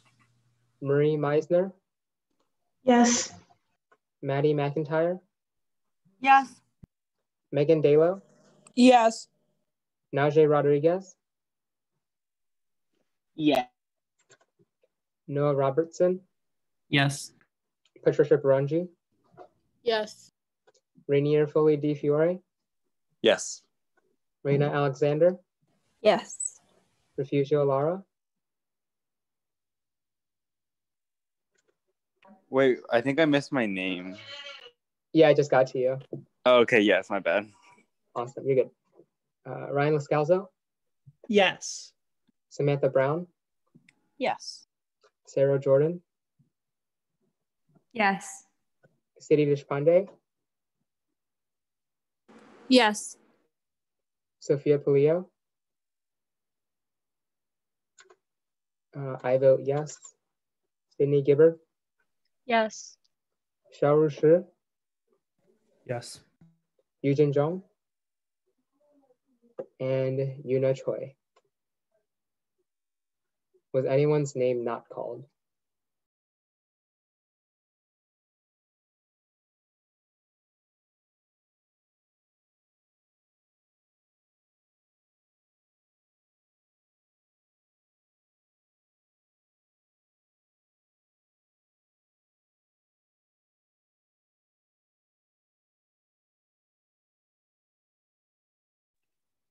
Alrighty. Bill 1615, funding for spring semester lift code subsidies, passes unanimously and specifically with a vote of 37-0 to 0. On that note, we will now move on to Resolution 4715, support of the reinstatement of alternative grading for the spring 2021 semester. Chair Barungi, if you'd like to introduce this. Hi guys, much like Sarah, you guys have all heard a lot about this this past semester. We're basically just trying to make sure that we had a UPUA statement on supporting this resolution as CCSG did last week. So you guys should all be pretty familiar with this information. This just outlines the history of this initiative through the fall into the spring, and kind of just discusses all the different things that we went through to make sure that it was implemented in the spring, because that is basically what we're doing again. To make sure that it was implemented for the fall, because that's basically what we're doing for the spring. It's basically being implemented in the same exact way, being communicated to students in the same way. Only a few adjustments have been made just relating to what the different classifications are. So as you know, we have satisfactory for grades between A to C. We have the V grade for D grades, which are passing, and then Z grades for non-passing grades. The only change that has been made has basically been there's now an ability for students to apply for a grade to be now shown. It won't calculate into their GPA anymore, but their grade can be shown next to the satisfactory V or Z, just in case like students get a satisfactory and want to show that they got like a B plus and not just default C.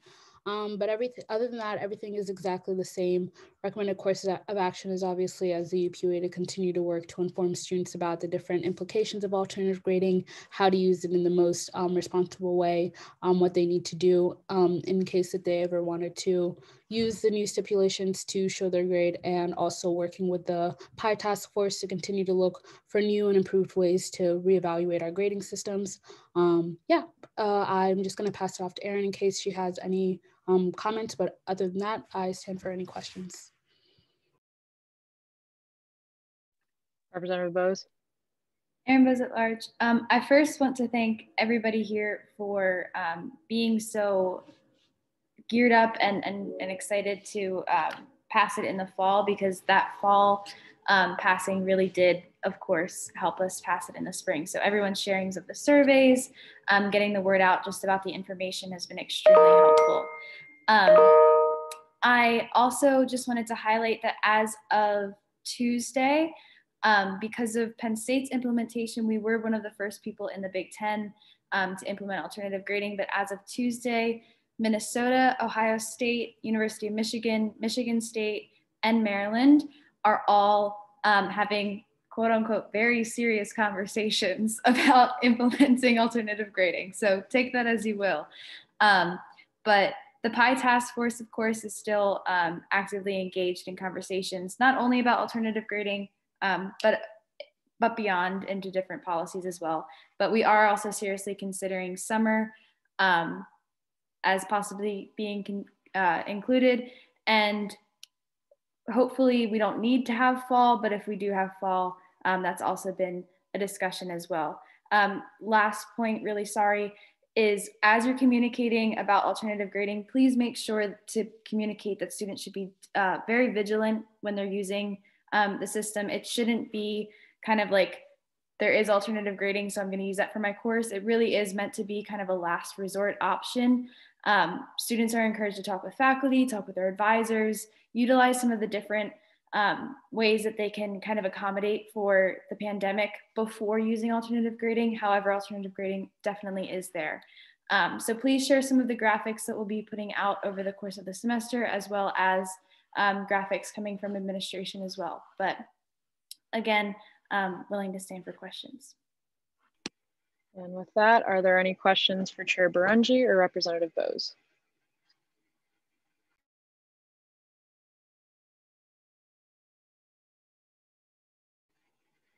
All right, seeing no questions, is there any discussion?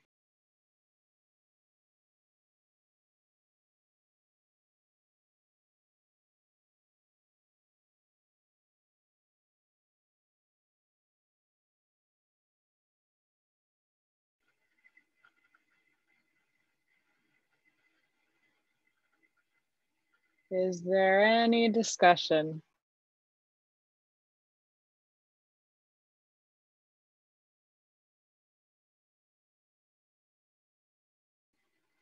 Representative Gibbard. Hi, Sydney Gibbard, College of Engineering. The only thing I was just going to add is whenever we put out graphics on the UPUA Instagram, make sure to share those. Like we spend a lot of time putting those together to make sure that it's like the most important information going out to students. I recognize that college students are super busy and they get most of their news from social media. And a lot of them aren't aware of like the keep learning at .psu.edu, that kind of site.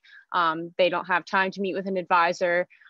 So I would really ask that everyone shares those graphics. Like I think we had a lot of participation on the last semester. Like I was just looking through the posts a couple weeks ago and it had like 4 times as many likes as the surrounding posts. So that's really good news.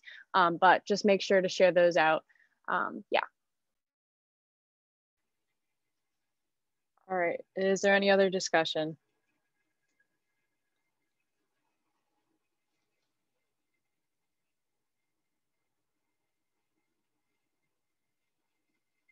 Alrighty, seeing none, I'm going to close the floor for discussion. Give me a second as I send the form.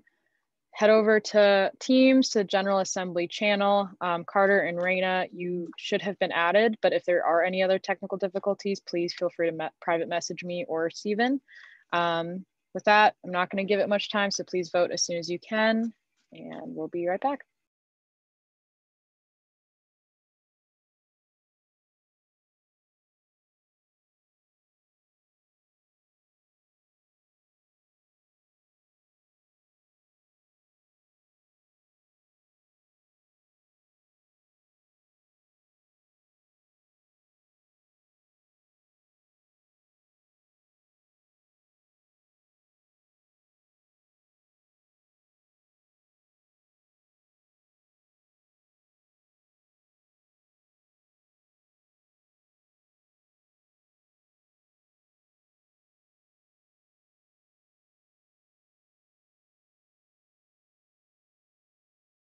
I'm gonna give it like another minute. We're almost close. We just need a couple more representatives, but thank you for being diligent.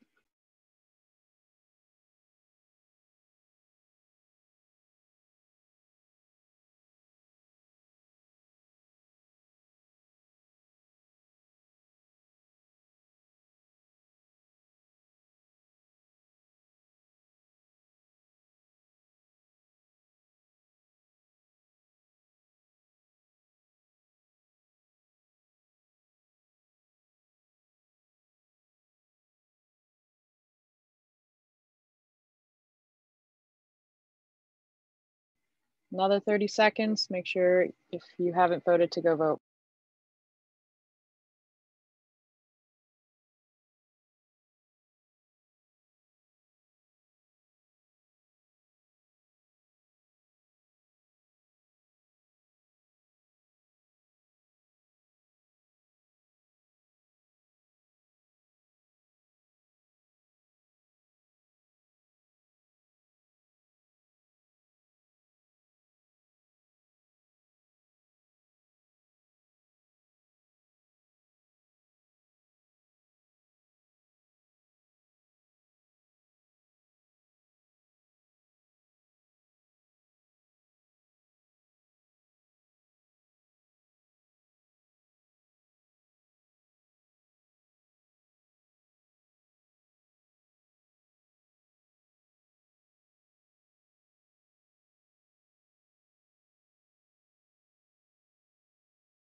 All right.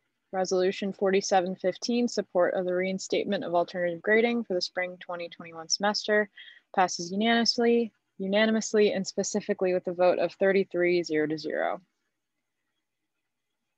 And continuing down the agenda, we will now move to a report by the Chief Justice of the Judicial Board, Chief Justice Saya. Hey everyone, hope everyone's having a good day. Just some updates from the Judicial Board and the Elections Commission. So yesterday was the first of the information sessions where we had 3 people attend. And the next one is going to be taking place tomorrow at 3:30 p.m. Eastern Time via Zoom. That link will be dropped again within the Teams and is also found on our Twitter at UPUA_elections.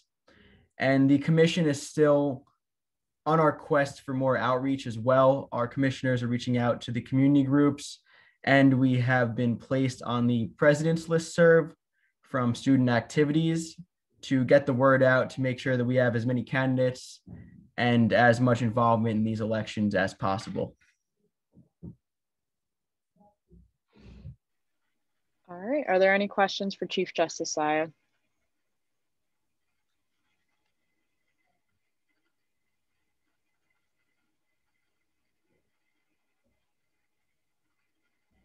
Seeing none, we'll keep moving down and we'll move to executive reports. If you are an executive director of the port, please raise your hand. Executive Director Zhao. Hi, just a quick reminder to reach out to your mentees. You should have done that by now, but if you haven't, just reach out to them, and also stay posted on our Instagram account. And yeah, thank you. Are there any questions for Executive Director Zhao?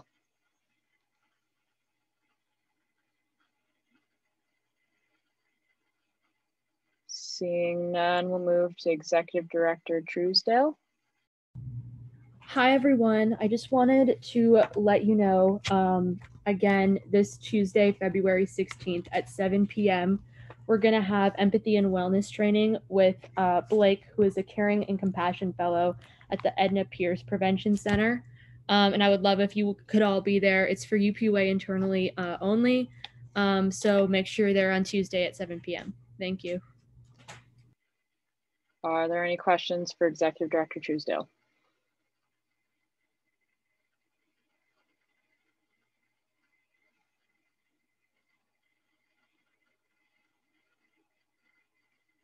Seeing none, we'll move down to report by the Speaker of the Assembly, Speaker Zong. Yeah, hi everyone, happy Wednesday. Pretty quick few things. First, I had a meeting with Global Programs this past Friday to discuss a resource translation initiative. We got a lot out of it. It was super valuable. So I sent a message into the Justice and Equity Committee teams. If you're a representative on J&E, please check it out. I'd love to have a discussion or be there on Friday for some question answer periods about the initiative and where we can move forward with it. I apologize if I haven't reached out one-on-one with a bunch of the people within the committee. Just been a bit busy this week, but I also want to have more one-on-one conversations, especially with the community group representatives on the possibility or whether it's a necessity to have an on-demand resource translation service, especially for students who might not have English as their first language.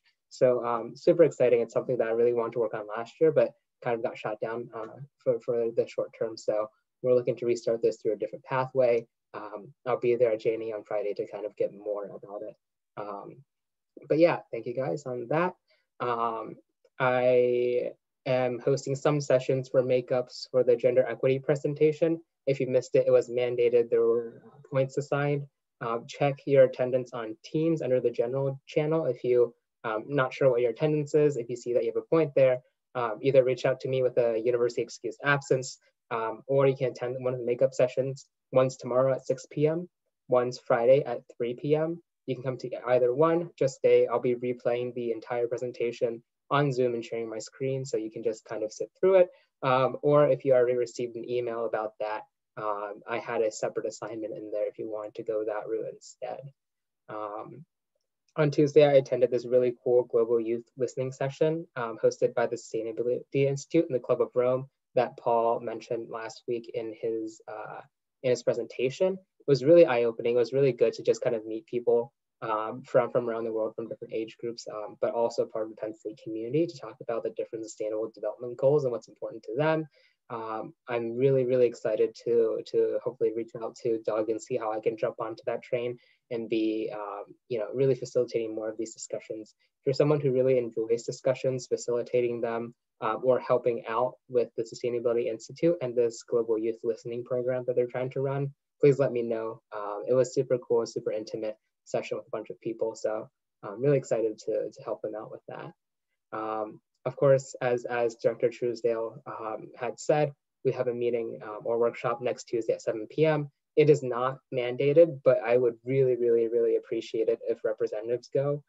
It's really important to really, drive home the importance of empathy and compassion, especially since we know that even with elections coming up, that's been a really tense time every year where, we tell people not to burn bridges, but it happens all the time. And then next year, everyone comes back super salty about a lot of the different relationships and how they soured.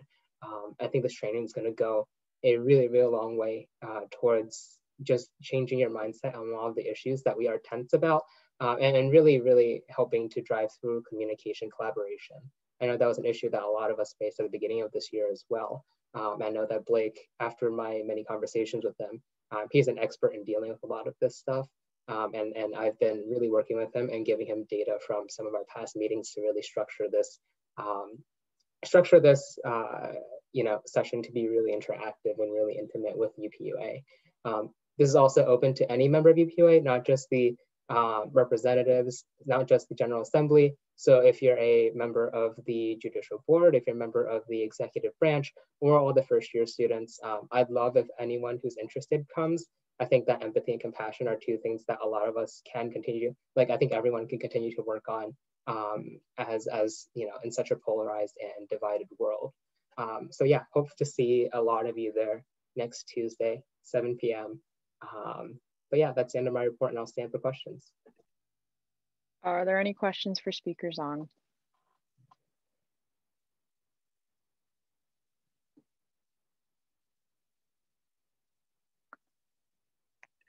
Seeing none. Yeah, seeing none, we'll move on to comments of the committee, starting with Academic Affairs, Chair Barunji. Hi, everybody. So my first comment is I think that it's a little bit unfair that I always have to go first for comments of the committees. We should really try to switch that up and give the other chairs a chance to go first.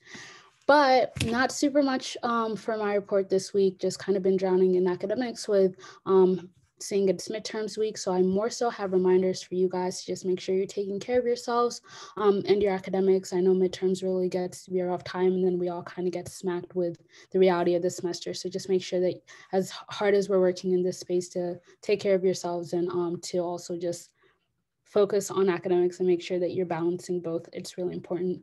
Other than that, if anybody wants to send me any questions for these final three candidates for the new undergraduate vice president and dean of undergraduate education, they're going through the different administrative forums. So they've been meeting with AQ this week. They've been meeting with Faculty Senate. They had a town hall. I don't know if any of you guys have been exposed to them yet. They are really good candidates, but they could use some pressure from students in some of those questions on how they can better advocate and work with us. So if anybody wants to send me those questions over, I could definitely relay them. We've literally had already 6 meetings this week just doing that. But if not, I can definitely open that up and invite you guys to the meetings. Just reach out and I can send you the meeting links, or just, yeah, you can send me questions and I'll ask them and get back to you guys about if we want to invite them here to speak to us. I think anything would be really great just to get a gauge of how they are going to help us in our pursuits. But other than that, AAC reps, please go into Teams and fill out that doodle poll. I changed it, so I know a few of you had kind of already put in availability, but if you don't mind going back, filling out availability again so that we can set meetings for those initiative team meetings. We're kind of in the final run of everything, so I just want us to be able to meet, take a little break from committee next week, because I know you would have all probably had midterms by then. And yeah, but we will be meeting this Sunday at 1 p.m. So if anybody else has any questions, please let me know. But other than that, please just go to Teams. Are there any questions for Chair Buranji? Did I cut you off? Okay. Are there any questions for Chair Buranji?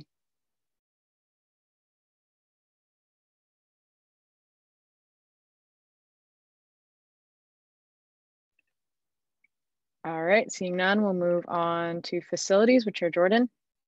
Hi everyone, Sarah Jordan at large. I just have a few quick updates. The first one is today the student org president listserv went out from Mary Edgington's office for hub spaces. So if you are someone that may pertain to, please check your inboxes and fill it out. It's open till the end of February, and this is really important that you guys do that then. Moving forward, we had the Transportation Commission meeting this week. A lot of exciting things happening in transportation. I will report back with that next week after we kind of have a little debrief in our committee on Sunday. And then finally, be on the lookout for kind of a drug awareness and advocacy campaign sometime in the spring when it's nicer out. We're really hoping to push the work we did in the fall into kind of something lively when it's springtime and we can see and talk to more students on campus. That's all I have to report this week. But as always, I'm here for any questions. And also, if you are a rep or anyone who wants to check out facilities, please come. We're Sundays at 12 on Zoom. It's a great committee. It's a small committee. So just please, if you are interested, text me or email me and I'd love to chat. That's all I have. Are there any questions for Chair Jordan?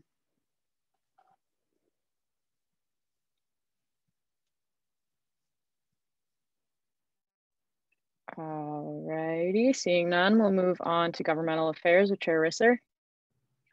Hey everybody, great to see you tonight. Pretty quick from me. I'm joined by Tim tonight. He says hello. He doesn't.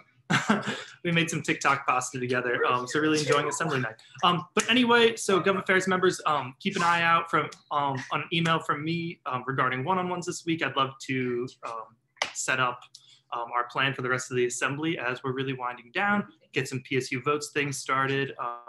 We recently had, we're setting up a meeting with some of the local candidates to come in and share some information with us. So a lot of cool stuff happening, and we're really looking to advocate on some more stuff. So if there's an issue that's really pertinent to you in your respective committee, student life facilities, you name it, academic affairs, we'd really love to use our Soft Edge platform to advocate for students everywhere, whether even if it's like a local university issue, we can advocate for that. So if you're interested in Gov Affairs at all, we meet every Thursday night at 8 o'clock, and we would love to see you there. So have a great week, everybody. I know midterms are coming up, so take care of yourselves and don't work too hard. All right, have a good week. Risser. Are there any questions for Chair Risser?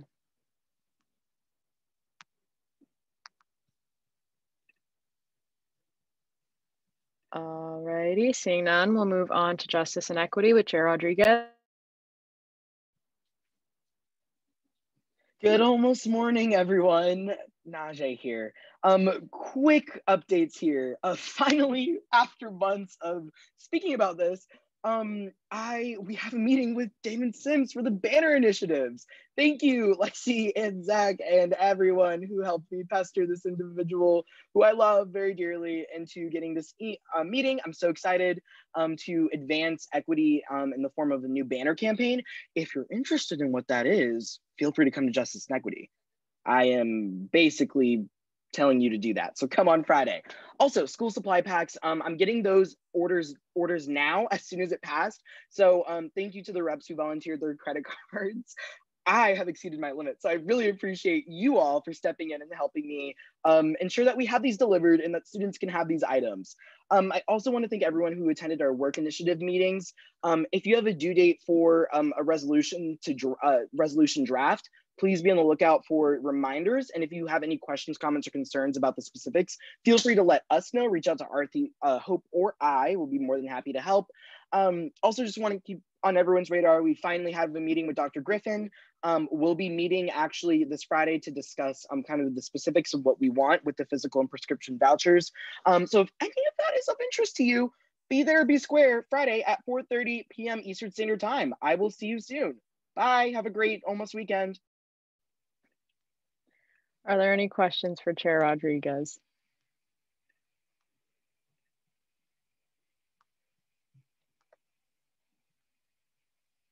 All right, seeing none, we'll move on to student life with Chair Mishler.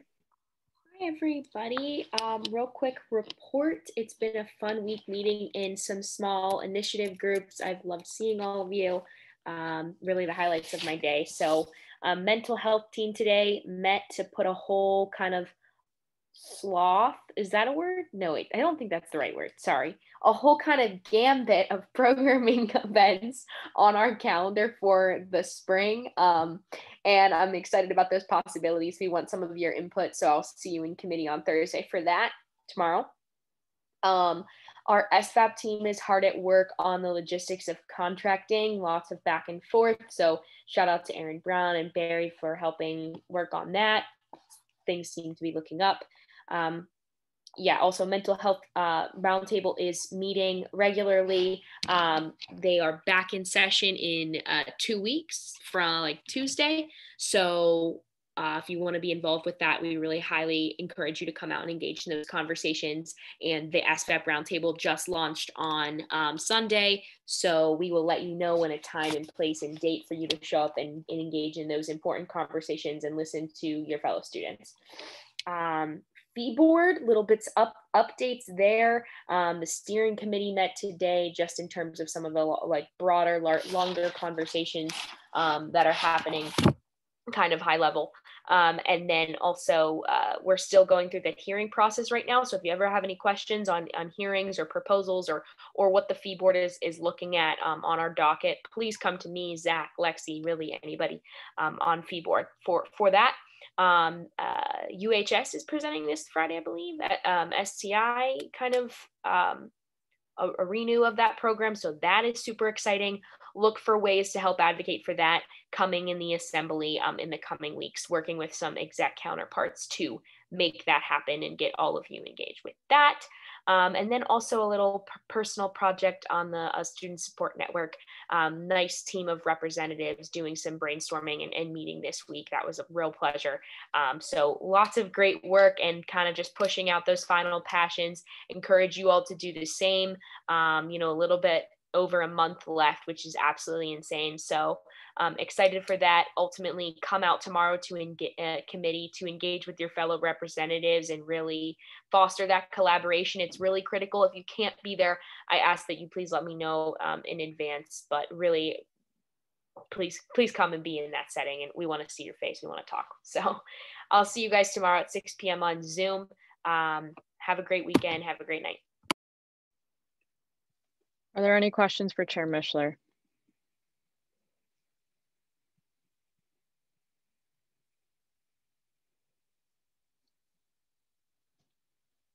Alrighty, seeing none, we'll now move on to comments for the good of the order.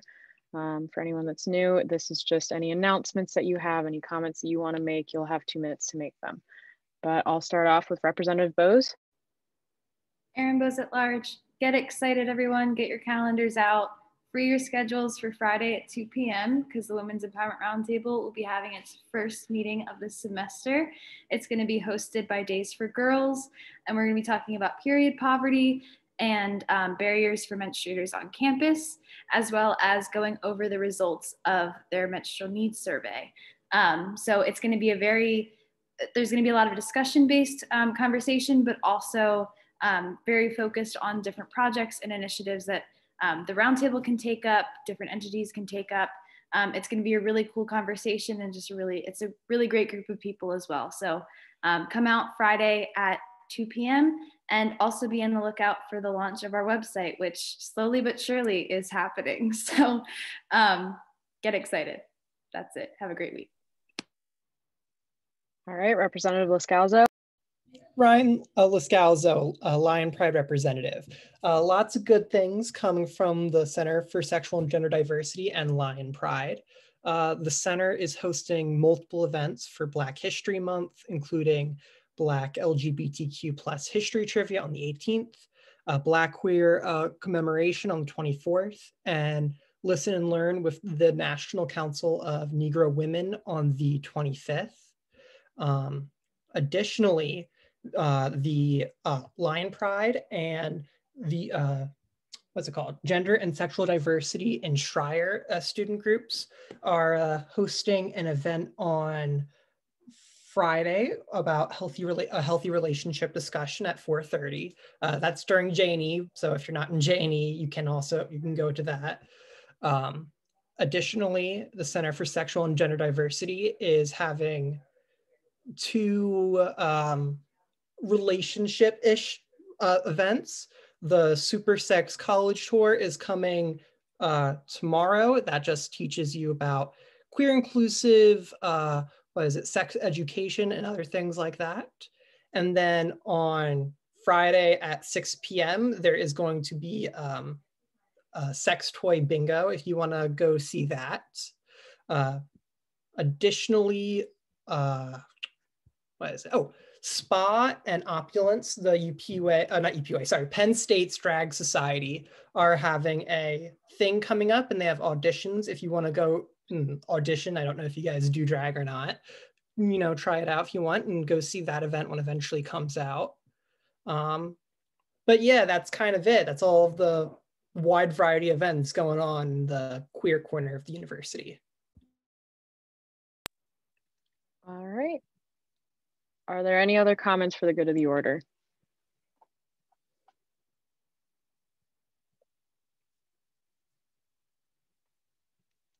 Alrighty, seeing none and seeing that Speaker Zong has already taken attendance, meeting is adjourned at 9:34 p.m. Have a wonderful night, everyone, and have a wonderful rest of the week.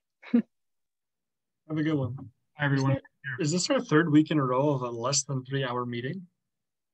This is an alarming precedent. Magic. Very scary. UPUA might become efficient. Oh, it's terrifying. All right, All right. Good night, everybody. Take care.